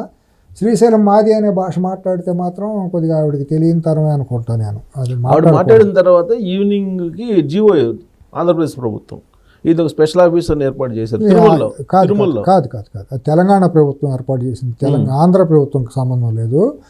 తెలంగాణ ప్రభుత్వం జీవో ఏర్పాటు చేసి టీటీడీలో ఒక స్పెషల్ ఆఫీసర్ని పెడుతున్నాము, ఆ ఆఫీసర్కి నెలకు ₹1,00,000 జీతం ఆంధ్రమే ఏదో మొత్తానికి, అది యాదగిరిగుట్ట దేవాలయం చెల్లిస్తుంది అని పెట్టారు. దానికి విధి విధానాలు ఏమీ ఆ జీవోలో లేవు. ఆఫీసర్కు ఇచ్చిన విధి విధానాలు ఏంటనేది అక్కడ దాంట్లో పొందుపరచలేదు. అది ప్రోటోకాల్ డిపార్ట్మెంట్ కూడా ఏమి పంపలేదు, తెలంగాణ ప్రోటోకాల్ డిపార్ట్మెంట్కి పంపలేదు. ఓన్లీ రెవెన్యూ డిపార్ట్మెంట్ చూశాను ఆ జీవో, రెవెన్యూ డిపార్ట్మెంట్ నుంచి వచ్చే జీవో. అది ప్రోటోకాల్కి జనరల్ జీఏడీకి పంపించాలి, అట్లాగే ఆంధ్రప్రదేశ్ జీఏడీకి కూడా మార్క్ చేయాలి. మేము పలానా వ్యక్తిని టీటీడీకి బోర్డుకి కూడా మార్క్ చేయాలి, చేసి మా పలానా ఆఫీసర్ని పెడుతున్నాము, మేము ఈ విధి విధానాలు ఇవి పెడుతున్నాము అని. మరి తర్వాత ఏమైనా వస్తాయేమో తెలియదు. నేను అనుకుంటాం ఏంటంటే అట్లా పెట్టడం మూలాన ఇక్కడ నుంచి భవిష్యత్తులో ఏదన్నా ఎమ్మెల్యేలు, ఎంపీలు, మినిస్టర్లు వెళ్ళిన ప్రోటోకాల్ దర్శనాల కాటికి అక్కడ ఆంధ్రప్రదేశ్ ప్రభుత్వం యొక్క ఆఫీసర్ చూసేటట్టయితే లేనిపోయిన ఆరోపణలు ఎన్ని తలనొప్పులు వస్తాయి. కాబట్టి మీ ఆఫీసర్ని మీరు పెట్టుకోండి, మీ ఆఫీసర్ ద్వారా వచ్చే లైజనింగ్ ద్వారా వచ్చే వాళ్ళందరికీ మేము ప్రయారిటీలో దర్శనాలు ఇస్తామని చెప్పి మాట్లాడుకుని ఉండొచ్చు రాష్ట్ర ప్రభుత్వం. మిగతా రాష్ట్రాలు కూడా అంతే, ఎందుకంటే ప్రపంచ ఆధ్యాత్మిక కేంద్రం అంటే కాదు సిఎస్ గారు. ఇక్కడ టెక్నికల్గా ఏంటంటే తమిళనాడుకు ఉంటుంది అవకాశం, ఎందుకంటే తమిళనాడు నుంచి విడిపోయిన రాష్ట్రం కాబట్టి 52 అప్పుడు. తర్వాత 70 సంవత్సరాలు తెలంగాణ ఆంధ్ర కలిసి ఒక అన్నదమ్ముల్లాగా ఉన్నాం కాబట్టి ఈ 3 రాష్ట్రాలకి ఆ బంధం ఉంటుంది. ఆంధ్రప్రదేశ్కి ఉండే బంధం అటు తమిళనాడుతో ఉంటుంది, ఇటు తెలంగాణతోనూ ఉంటుంది. కాబట్టి ఆ 3 రాష్ట్రాలు, ఈ 2 రాష్ట్రాలు అవకాశం ఉంది. ఎందుకంటే ఆల్రెడీ మనం కర్ణాటక ఇస్తున్నారు, కర్ణాటక ప్రభుత్వం రికమెండ్ చేస్తూ ఒకళ్ళకి అంటే ఇప్పుడు మ్యూచువల్గా ఇవ్వటం ఒక మ్యూచువల్గా అంగీకారం తప్పండి. డిమాండ్ అనేది చాలా తప్పండి. అది అగ్నికి ఆజ్యం పోసినట్టు అవుతుంది. ఇది హుందాతనంగా పెద్ద మనిషి తరహాగా వ్యవహరించుకొని మాట్లాడుకోవాల్సిన అంశాలు. ఇప్పుడు మళ్ళాంటి వాళ్ళు ఉంటాము, తమిళనాడుకి కర్ణాటక ఇస్తున్నప్పుడు తెలంగాణ వాళ్ళ ప్రభుత్వం అడిగిన రికమెండ్ చేసిన వాళ్ళు కూడా ఒకరికి ఇద్దరు టీటీడీ బోర్డులో సభ్యులుగా ఇవ్వమని అడగటం తప్పేమి లేదు కదా. రిక్వెస్ట్ మీద అయితే రిక్వెస్ట్. ఇప్పుడు కానీ ఇప్పుడు కొండా సురేఖ గారు నేను ఒక మాట అన్నట్టు సోషల్ మీడియాలో నేను చదివాను, అంటే వెబ్సైట్లో అదే తెలంగాణ నుంచి ఆదాయం ఎక్కువ వస్తుంది తిరుమల తిరుపతి దేవస్థానానికి, మాకెందుకు ఇవ్వరని. ఆ మాట ఆవిడ అనలేదు, కానీ నేను వీడియో చూశాను. శ్రీనివాస్ గౌడ్ గారు మాట్లాడిన వీడియో అయితే నేను చూశాను ఇందాక. ఆయన మాట్లాడిన చాలా అసందర్భం, అసాంఘికము, చట్ట వ్యతిరేకంగానే ఉందో తప్పించి అది పద్ధతి కాదు ఆయన మాట్లాడిన భాష. ఆయన అసలు మాజీ ఎమ్మెల్యే, సిట్టింగ్ ఎమ్మెల్యే కూడా కాదు. ఆయన వెళ్ళే ప్రోటోకాల్ కోసమేనో అక్కడ హడావుడి చేయడానికి. అదేమంటే మీరు ఇక్కడికి వచ్చి బతుకుతున్నారు, హైదరాబాద్లో వ్యాపారాలు చేసి బతుకుతున్నారు, సంపాదించుకుంటున్నారని చాలా డెరాగేటరీగా మాట్లాడాడు ఆయన. ఇట్లయితే ఇబ్బందులు పడతామని హెచ్చరికలు జారీ చేయడం అనేది, ఉడతూపులు అనేది చలదు. ఇది పద్ధతి కూడా కాదు, ఏమీ చేయలేడు. ఇదే ఉడతూపులు ఉద్యమంలో చేసినట్టు చేస్తే కుదరదు. నేను అంత ఎవడో చేతులు గాజులు వేసుకుని ఎవడో ఊరుకోడు. అట్లా ఉడతూపులు వేసేసి బదిలీ చేసేస్తే వీళ్ళు కప్పం కట్టేసి సరెండర్ అవడానికి ప్రభుత్వాలు కూడా చూస్తా ఊరుకోవు. అట్లాగే ఏంటంటే ఇది రెసిప్రొకేట్గా మన ఇచ్చిపుచ్చుకునే ధోరణిలో ఉంటుందండి. ఏదైనా సరే సుహృద్భావ వాతావరణంలో నీళ్లు పంచుకోవాల్సిన అవసరాలు ఉన్నాయి. మనకి వాళ్ళకి రాకపోకలు ఉన్నాయి. వాళ్ళ బంధాలు తెల్లారి పట్టుకో 10 ఏళ్ళకి 20 ఏళ్ళకి తీరిపోయే బంధాలు కూడా కాదు. తరతరాలు ఉంటాయి. తెలంగాణ, హైదరాబాద్ నుంచి ఆంధ్రాకి ఉండే బంధాలు ఇవాళతో పోవు కదా. చెన్నైకి ఇవాళకి కూడా ఉండే కదా. తమిళనాడుకి, ఆంధ్రాకి ఇవాళ కూడా రాకపోకలు ఉండే కదా. ఇవాళ మీకు తీసుకుంటే చిత్తూరును, అనంతపురం, కడప జిల్లాలో చాలా భాగాలు బెంగళూరుతో కనెక్ట్ అయ్యి ఉంటాయి. ఇప్పుడు కర్నూలు జిల్లా ఇవన్నీ తీసుకుంటే, మన జహీరాబాద్ ఇవన్నీ తీసుకుంటే కర్ణాటకతో కనెక్ట్ అయ్యి ఉంటాయి. మన ఉత్తరాంధ్ర తీసుకుంటే బరంపురం అటు ఉంటాయి. మనం ఒకళ్ళకొకళ్ళు ఇచ్చిపుచ్చుకునే ఎందుకు ప్రాంతీయవాదాన్ని రెచ్చగొడుతున్నారు మళ్ళీ 100% ఉంది అనిపించింది. దీని వెనక పూర్తి హిజ్ మాస్టర్ వాయిస్ లాగా ఇది పూర్తిగా బీఆర్ఎస్ వాయిస్ అనిపిస్తుంది తప్పించి ఇది ఎక్కడా కూడా పద్ధతిగా లేదు. దీన్ని బీజేపీ కూడా తక్షణమే కళ్ళు తెరవాలండి. బీజేపీ కూడా నష్టం జరుగుతుంది. అంటే నాకు ఒక అనుమానం వస్తుంది, తిరుమల తిరుపతి దేవస్థానం మీద ఏదో చేయబోతుంది కేంద్ర ప్రభుత్వం, దానికి వీళ్ళ ద్వారా ఆజ్యం పోయిస్తున్నారేమో అని. ఏది వీళ్ళ వల్ల కాదు, కానీ ఏం చేయబోదు. కానీ వీళ్ళు ఏంటంటే సెంటిమెంట్ ఇష్యూని కనుక మాట్లాడుతూ మొదలెడితే చర్చనీయాంశం అవుతుంది. ఆ చర్చనీయాంశం అయితే దాని ద్వారా రాజకీయంగా చలిమంట కావచ్చు. ఎవరైనా మాట్లాడారు అనుకోండి, ఇప్పుడు మనం మాట్లాడామనుకోండి, మోకాల్ని బోడిగుండికి ముడిపెట్టేసినట్టు బూతులుగా దీన్ని రామ అంటే బూతులాగా సృష్టించేసి వక్రీకరించడంలో వీళ్ళు సిద్ధహస్తులు, బీఆర్ఎస్ అండ్ కో కల్వకుంట్ల కుటుంబం వాళ్ళు దీంట్లో సిద్ధహస్తులు. గత 20 ఏళ్ళుగా మనం చూసాం కదా. కాబట్టి ఇప్పుడు ఈ నిరుద్యోగం ఉంది కదా, పొలిటికల్ నిరుద్యోగం జరుగుతుంది కదా, 5 ఏళ్ళు ఇటువంటివన్నీ వండి వార్చాలి. సెంటిమెంట్ రెచ్చగొట్టే పనులు చేయటంలో వాళ్ళు చూస్తాం. ఫామ్ హౌస్ నుంచి బయలుదేరిందేనా 100%. దాంట్లో అనుమానం ఉంది. వీళ్ళ భాష, మాట్లాడే భాష, వీళ్ళ ప్రవర్తన ఎంత చూస్తా అంటే ఇంకా కొంతమంది బయట కూడా కేటీఆర్ కవిత వీళ్ళు ఎవరో మాట్లాడేస్తారు. నిన్న కూడా ఏదో బీసీ సదస్సు అని ఆవిడ ఏదో ఇంటి దగ్గర పెట్టిందంట, ఒక బీసీ సదస్సు అని. మరి ఆ బీసీలు, మరి ఆ గతంలో బీసీలు ఏమయ్యారో, మరి ఆ 10 ఏళ్ళలో ఎంతమంది బీసీలు తవితాలకు ఎత్తారో మరి ప్రపంచానికి తెలుసు. ఇవన్నీ ఏంటంటే వాళ్ళు ఒక డబ్బు ఉంది విపరీతంగా, డబ్బు అవసరానికి ఎట్టా ఏదంటే అది మాట్లాడేవాళ్ళు చేతి నిండా పుష్కలంగా ఉన్నారు. మీడియా ఉంది చేతిలో. ఈ దొన్నేందంటే దోణ కట్టేయమని దీని మీద ప్రసారము లేదా చర్చలు ఇవన్నీ పెడతా ఉంటారు.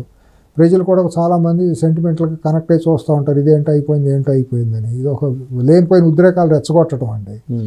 ఇది బీజేపీ ఇటువంటి పని చేస్తుందని నేను అనుకోను. బీజేపీ టీటీడీ మీద వచ్చేసి ఏదో చేస్తుంది అనేది, ఎందుకంటే వాళ్ళకు కూడా చాలా సెంటిమెంటల్ ఇది అవుతుంది.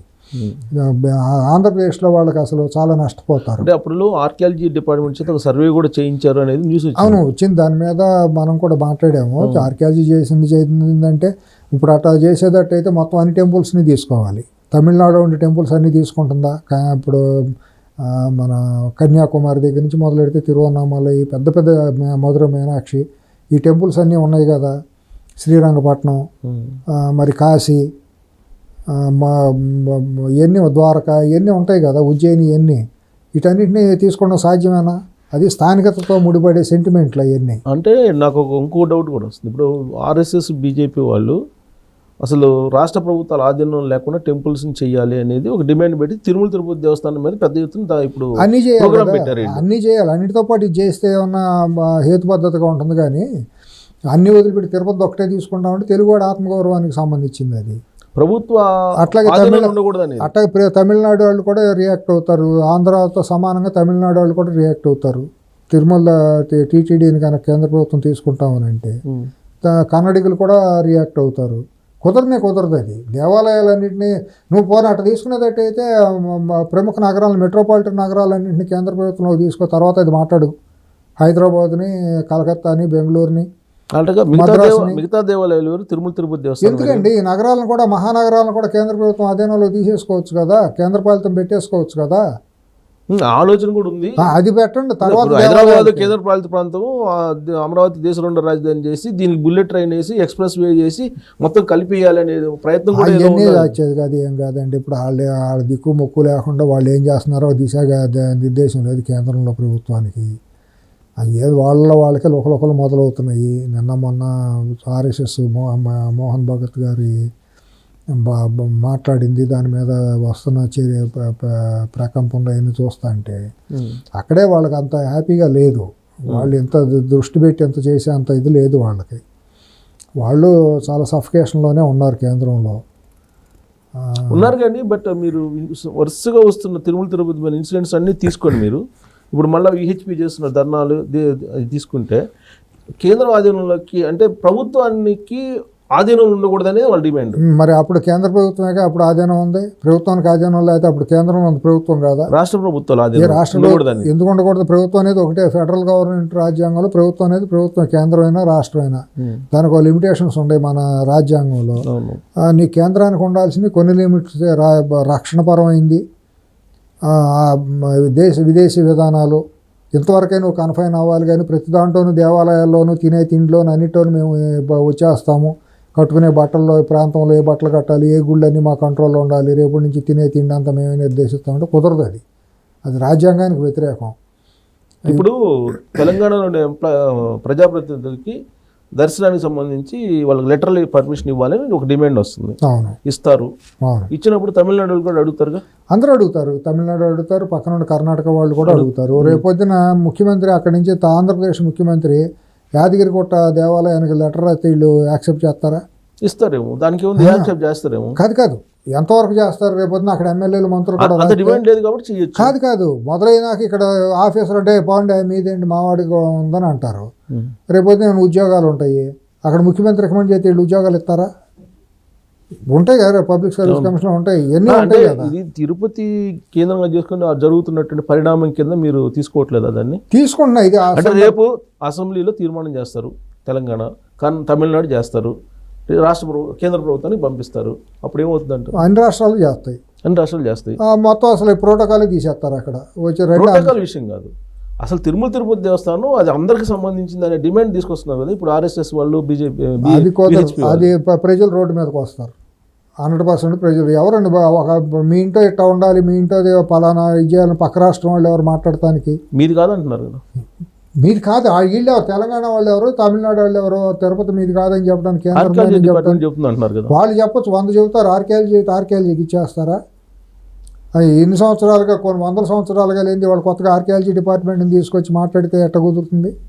ఆర్కేఎల్జీ డిపార్ట్మెంట్ చాలా చెబుతుంది. ఇప్పుడు చాలా దేవాలయాలు బౌద్ధరామాలు ఉన్నాయి, బౌద్ధ మతానికి ఇచ్చేస్తుందా కేంద్ర ప్రభుత్వం? ఇవాళ అటు తీస్తే భారతదేశంలో చాలా దేవాలయాలని జైన మందిరాల్లోనూ బౌద్ధరామాలు వాళ్ళ వైష్ణవాలయాలుగా, హిందూ దేవాలయాలుగా ప్రాచుర్యంలో ఉన్నాయి. అంటే మీరు దేవాలయాలు ఆధ్యాత్మిక కోణం నుంచి మీరు చూస్తున్నారు, కానీ ప్రభుత్వాలు ఇప్పుడు ఉండేటువంటి సెంట్రల్ గవర్నమెంట్ కానీ లేదంటే చుట్టూ ఉన్న రాష్ట్ర ప్రభుత్వాలు కానీ అదొక మంచి సంపదని తీసుకొచ్చే దేవాలయంగా చూస్తున్నారు. అది సంపదను కలిగించే దేవాలయంగా తీసుకొస్తే దాన్ని కమర్షియల్ యాక్టివిటీ చేసినట్టు, దాంట్లో పవిత్రతను దెబ్బతీసినట్టే, భక్తుల మనోభావాలతో ఆడుకున్నట్టే. భక్తులు దాన్ని ఒప్పుకోరు. అది తెలుగువాడి ఆత్మగౌరవం. ఎవరైనా కానివ్వండి, తెలంగాణ ప్రభుత్వం అటువంటి పని చేయదు, 100% చేయదు. ఇప్పుడు చేయకపోవచ్చు ఈ గవర్నమెంట్, ఏ గవర్నమెంట్ కూడా అటువంటి పని చేయదు. ఒకవేళ వస్తే అంత మునుపు మన గత 10 ఏళ్లలో అటువంటి చేసి ఉండాలేమో, కానీ ఆ ప్రభుత్వం మళ్ళీ తిరిగి వచ్చే ప్రసక్తే లేదు.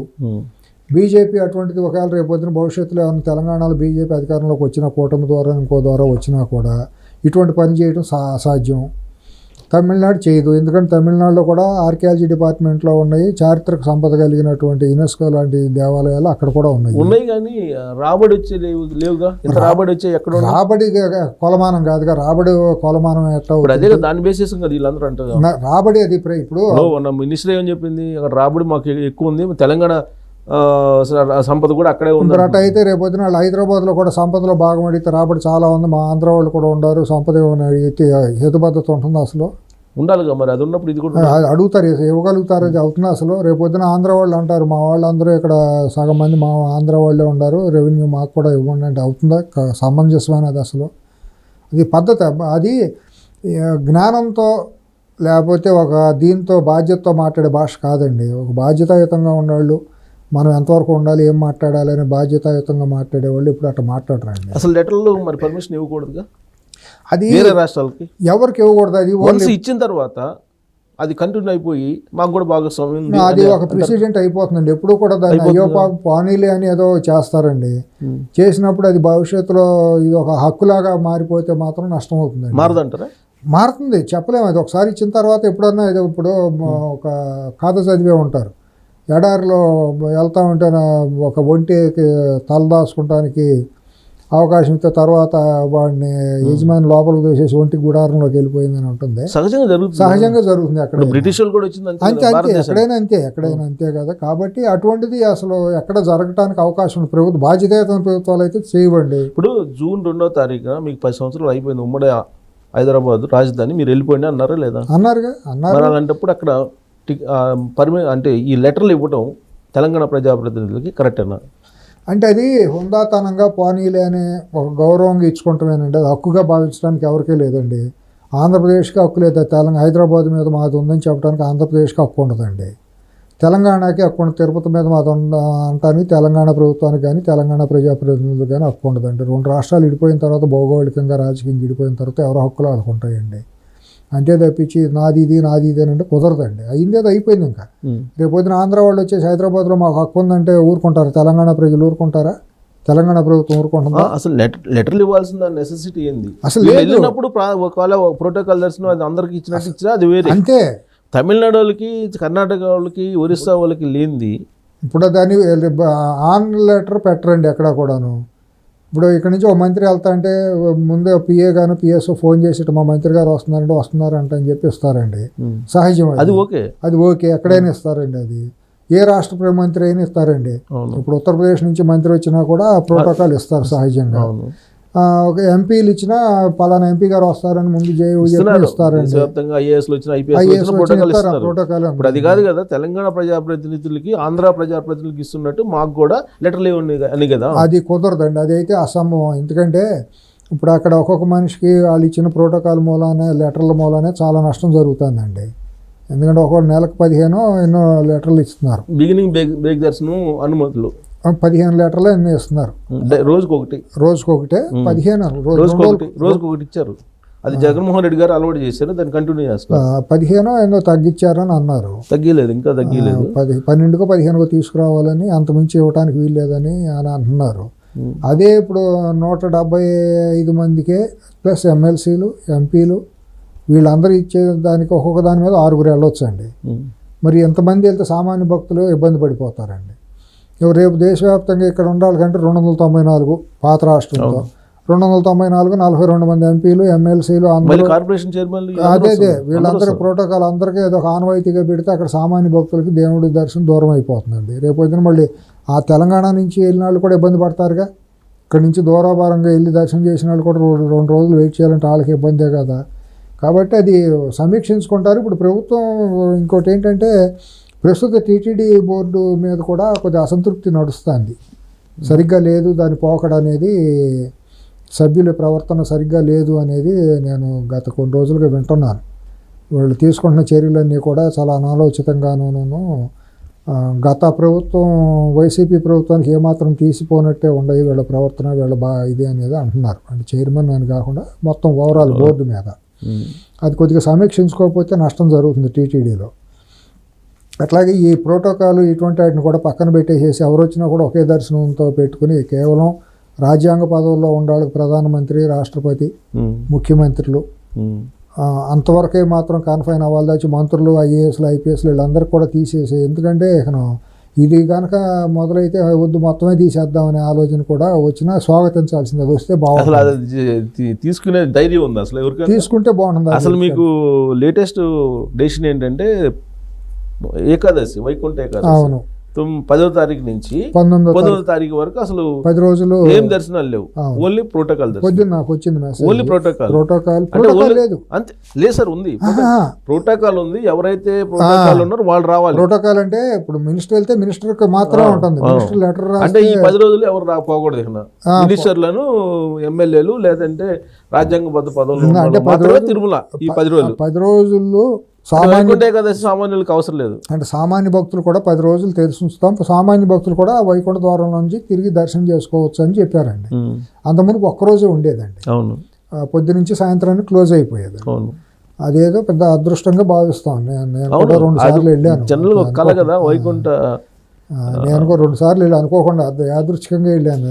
అదృష్టం కొద్దిగా అదృష్టం అనుకోండి. తిరుమల తిరుపతి అయితే ఒకటి ఓన్లీ రాజ్యాంగబద్ధ పదవుల్లో వాళ్ళు కూడా వ్యక్తిగతంగా వస్తే వాళ్ళ ఫ్యామిలీలు అందరికీ వైకుంఠం, మిగతా లేదు. చాలా దుర్మార్గం అండి. నేను దానికి పూర్తిగా వ్యతిరేకం అండి. ఇది చెరబట్టేశారు, దేవుణ్ణి చెరబట్టేశారు అధికారంలో ఉండేవాళ్ళును ఈ రాజకీయ నాయకులు. ఇది దురదృష్టకరం అండి. దేవుడు అనేవాడు అందరికీ సమానం. అక్కడికి వెళ్ళినప్పుడు మన భుజకీర్తులు, మన గండపెండేరాలు, మన హోదాలు పక్కన పెడేసి అక్కడికి వెళ్ళినప్పుడు అందరం ఒక సామాన్యంగా వెళ్ళాలి తప్పించి పేద రాజు తేడా లేకుండా దేవుడి దగ్గరికి వెళ్తాం. దేవుడి దగ్గరికి వెళ్ళడం అడుక్కుంటానికి వెళ్ళినట్టు. మెట్ల మీద కూర్చొని అడుక్కునే వాడికి లోపలికి వెళ్ళి అడుక్కునే వాడికి తేడా లేదు. కాతీడేమో బయట కూర్చొని బెచ్చగాడు అయ్యాడు, ఆ లోపలికి వెళ్ళేమో భక్తుడు అయ్యాడు. అంతమించి తేడా ఏముందండి? చిలుకూరు బాలాజీ టెంపుల్కి సంబంధించి అందరూ ఒకటేగా చూస్తారు ఇక్కడ. అవును, అలాంటిది అక్కడ ఎందుకు చేయలేకపోతున్నారు? అదే మాఫియానండి. తిరుమలలో పెద్ద మాఫియా ముఠా ఉంది. 3-4 నియోజకవర్గాలని శాసించేటట్టు అక్కడ ఉద్యోగస్తు సంఘాలన్నీ ఉంటాయి. స్వార్థం, ఎవరికాడికే అక్కడ మెహర్బానీలు, గ్రూపులు, ఎన్నో ముఠాలు ఉన్నాయి. అంత సాహసం చేసేవాళ్ళు ఎవరు రాలా. సాహసం చేసి మార్పు చేద్దామని ప్రయత్నం చేస్తే మాత్రం ధర్నాలు, రాస్తారోకలు, ఇవన్నీ గొడవలు జరుగుతాయి. ఇంకోటి ఏంటంటే మొహమాటం. ఇప్పుడు గత 70 ఏళ్ళుగా తీసుకున్నారు అనుకోండి. ఇప్పుడు వైకుంఠ ద్వారదర్శనం యాక్చువల్గా అయితే ప్రోటోకాల్ అన్నీ రద్దు చేయాలి. రాజ్యాంగ పదవులన్నీ అసలు రాజ్యాంగబద్ధంగా ఉండే పదవులు ఉన్న వాళ్ళకి ప్రత్యేకం ఏం లేదు. ఇప్పుడు మీరు రాండి క్యూలో అని చెప్పాలి. ఇప్పుడు గతంలో ఎప్పుడు కూడానండి ఈ వ్యామోహం వేలం వేరు ఎప్పుడు ఉండేది కాదండి. ఇప్పుడు ప్రధానంగా మీరు ఉమ్మడి రాష్ట్రాల్లో అప్పటి నుంచి చూడండి, బోరుగుల రామకృష్ణారావు గారు, ప్రకాశం పంతులు గారు, అప్పటి పివి నరసింహారావు గారు, చెన్నారెడ్డి వీళ్ళందరూ ఉన్నప్పటి నుంచి చూడండి, ఎన్టీ రామారావు గారు వాళ్ళందరూ ఉన్నప్పటి నుంచి కూడాను ఈ వేలం వేరు వ్యామోహం ఎప్పుడు లేదు. కామ్గా వెళ్ళేసి చూసే అప్పుడు ఏంటంటే ఒత్తిడి ఉండేది. రామారావు గారు వచ్చిన తర్వాత ఆయన మరో కృష్ణదేవరాయలు లాగానే ఆ తిరుమలని అభివృద్ధి చేశారు. క్యూ కాంప్లెక్స్ బాగా చేశారు. తిరుమల క్యూ కాంప్లెక్స్ కట్టడం, అన్నదానం, నిత్యాన్నదానం పెట్టడం, కాటేజెస్ అన్నీ ఇది చేయడం అనేది మొదలైందండి. మొదలైన తర్వాత దాన్ని ఇదే కొద్ది ఏమైందంటే కాలక్రమేణా దానికి యాత్రికుల తాకిడి కూడా బాగా పెరుగుతూ వచ్చిందండి. వైఎస్ రాజశేఖర రెడ్డి అనే వ్యక్తి ముఖ్యమంత్రి అయిన తర్వాత దాన్ని చెరబట్టి దోసుకోవటం అనేది అలవాటు అయిపోయిందండి. 2 కొండలు తర్వాత ఇంకా రకరకాలుగా అక్కడ మొత్తం అంతా అపవిత్రత అనేది బాగా చోటు చేసుకోవడం జరిగిందండి.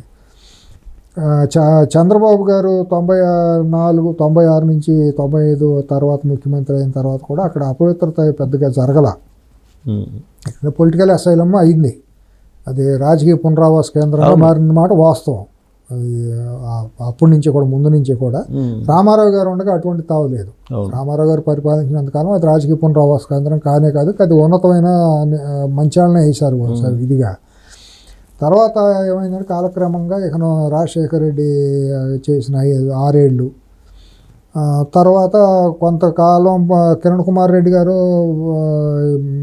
రోసయ్య గారు చేసినప్పుడు కూడా అదే నడిచింది. ఆ ప్రయారిటీలు అప్పుడు ఉన్న చైర్మన్లు అందరూ కూడా కొద్దిగా అసంబద్ధంగానే వ్యవహరించారు, రాజకీయంగానే వ్యవహరించారు. దాన్ని ఒక రాజకీయ కేంద్రంగానే మార్చేసారు. అది ఒకటి రోల్ అయితే వచ్చేసి వాళ్ళకి ఎంత జాడ్యంగా మారిపోయింది తిరుమల అనేది. ఇవాళ దాన్ని ప్రక్షాళన చేయడం అనేది చంద్రబాబు గారు కూడా చేయడానికి సాహసం చేయరు. ఎందుకంటే ఆయన స్థానికుడు, ఆయనకు ఉండే ఇబ్బందులు ఆయనకు ఉన్నాయి. అక్కడ శ్రీకాళహస్తి, తిరుమల, రూరల్, చంద్రగిరి 4 నియోజకవర్గాలు పోతాయి రాజకీయంగా. ప్లస్ బంధుత్వాలు, స్నేహాలు. ఇప్పుడు మొత్తం పైన కూడా రాజకీయ కేంద్రం. ఇప్పుడు చెవిరెడ్డి భాస్కర్ రెడ్డి, కరుణాకర్ రెడ్డి వీళ్ళందరూ వచ్చినప్పుడు మొత్తం అంతా అక్కడ ఎంత భ్రష్టు పట్టించాలో అంత పట్టి సుబ్రహ్మరెడ్డితో మొదలైంది. అది వ్యక్తులతో మాట్లాడుకుంటే ఆదికేశవ నాయుడు చేయాల్సినంత అతను చేశాడు పైన.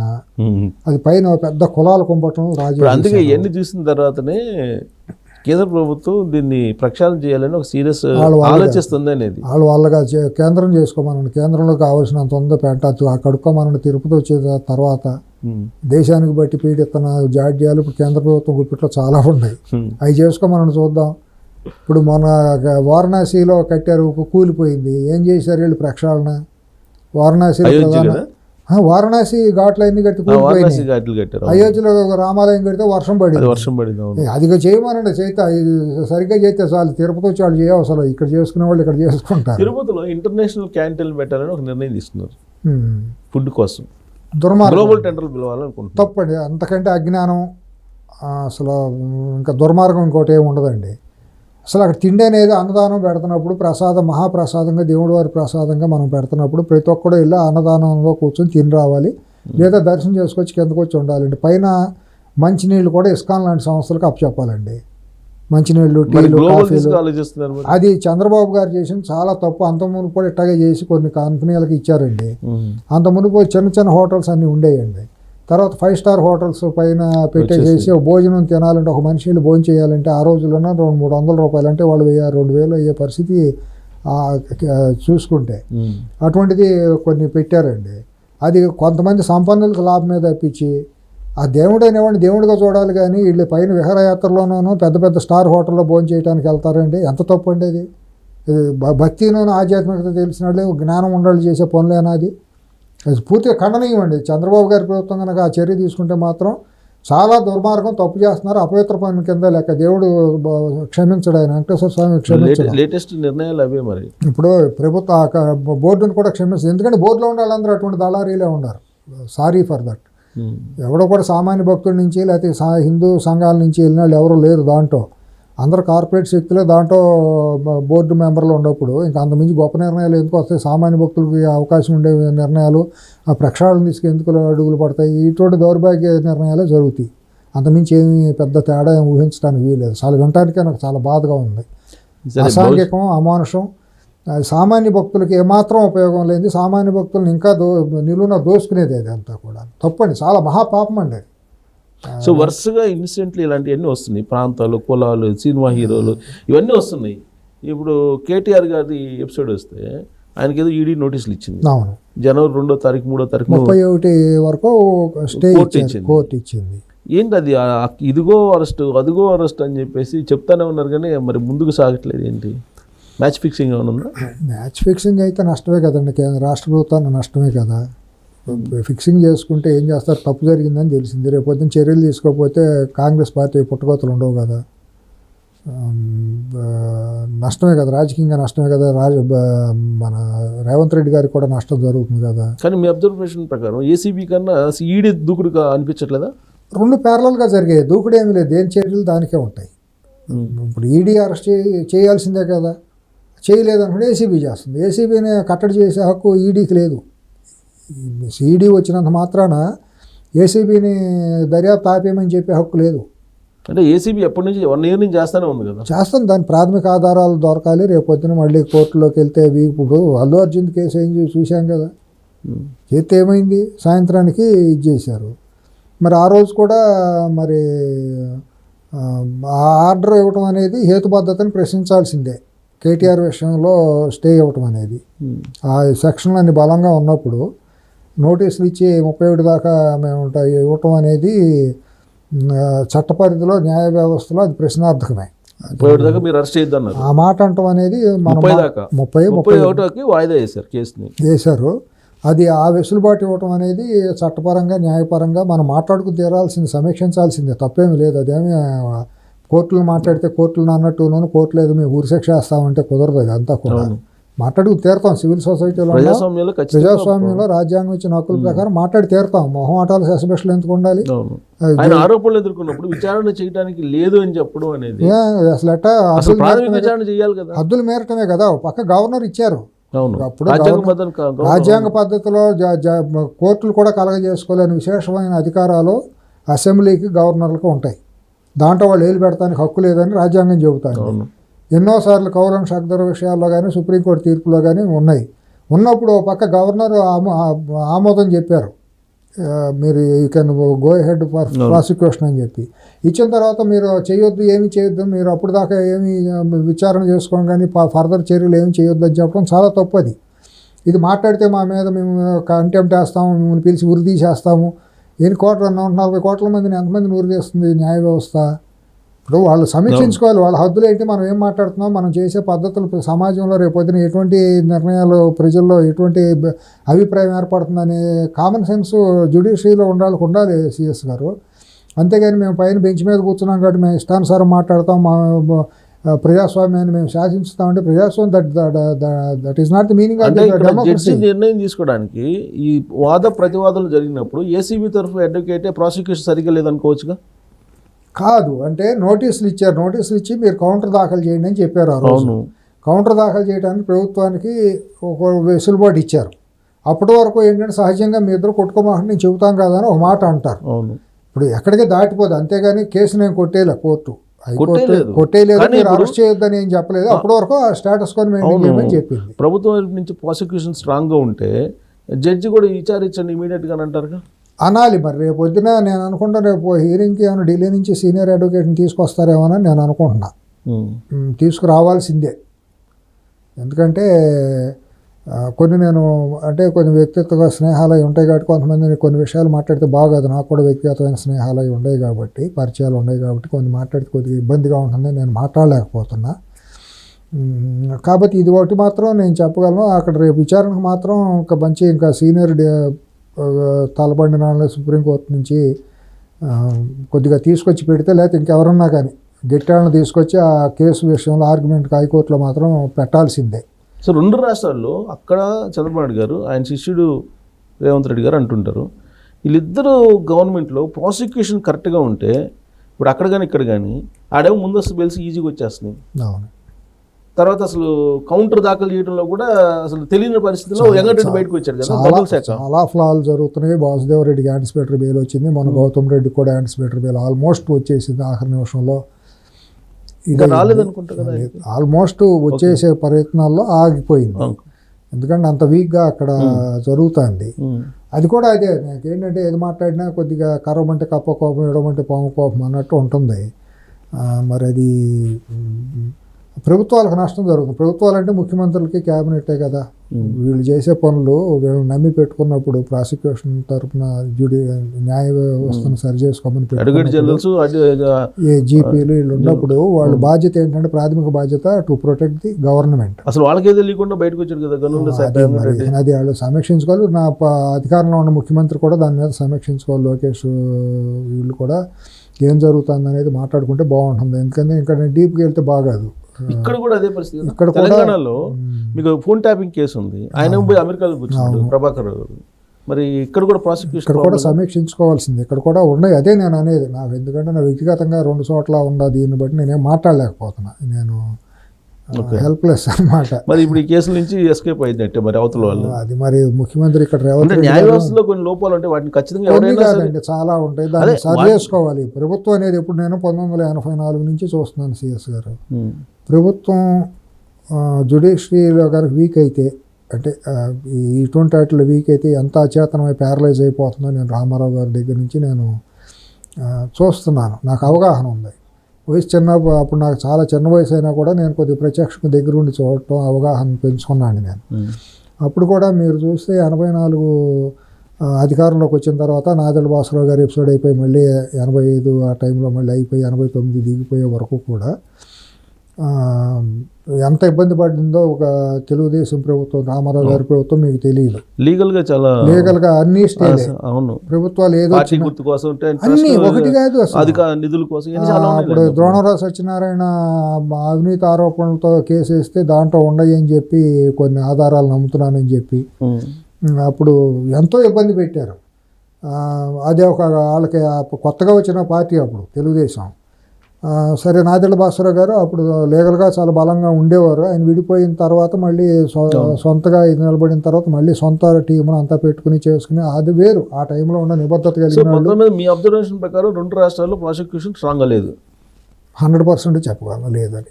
కొంతమందికి బాధ అనిపించినా కూడా, నాకు బంధువులకి స్నేహితులకి అందరికి బాధ అనిపించినా కూడా వాళ్ళు కూడా ఆత్మవిమర్శ చేసుకుంటే బెటరు.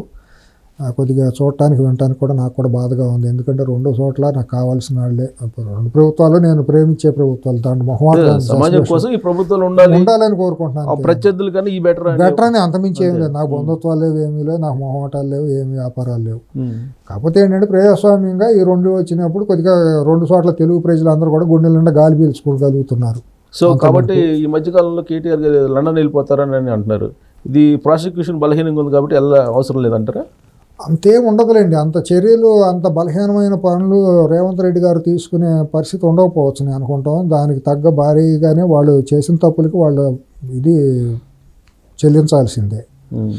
వాళ్ళ భయం వాళ్ళు ఉంది. నేను అనుకుంటాం కొంతమంది వాళ్ళ సన్నిహితుల నుంచి వస్తున్న వార్తలే వాయిస్ మనం వింటా వాళ్ళు ఏదో కకావికలైపోయి భయభ్రాంతులకు లోనైనట్టే ఉన్నారు. ఇప్పుడు మనం మాట్లాడుకునేది వేరు సిఎస్ గారు. ఇప్పుడు మీరు 30 ఏళ్ళుగా చూస్తున్నారు రాజకీయంగా. అంతఃపురంలో లేకపోతే క్యాబినెట్లోనో లేకపోతే కీలకంగా తెర వెనక జరిగే పనులు మాటలు వేరుగా ఉంటాయి. పత్రికల్లో వచ్చేవి, మీడియాలో వచ్చేవి వేరుగా ఉంటాయి.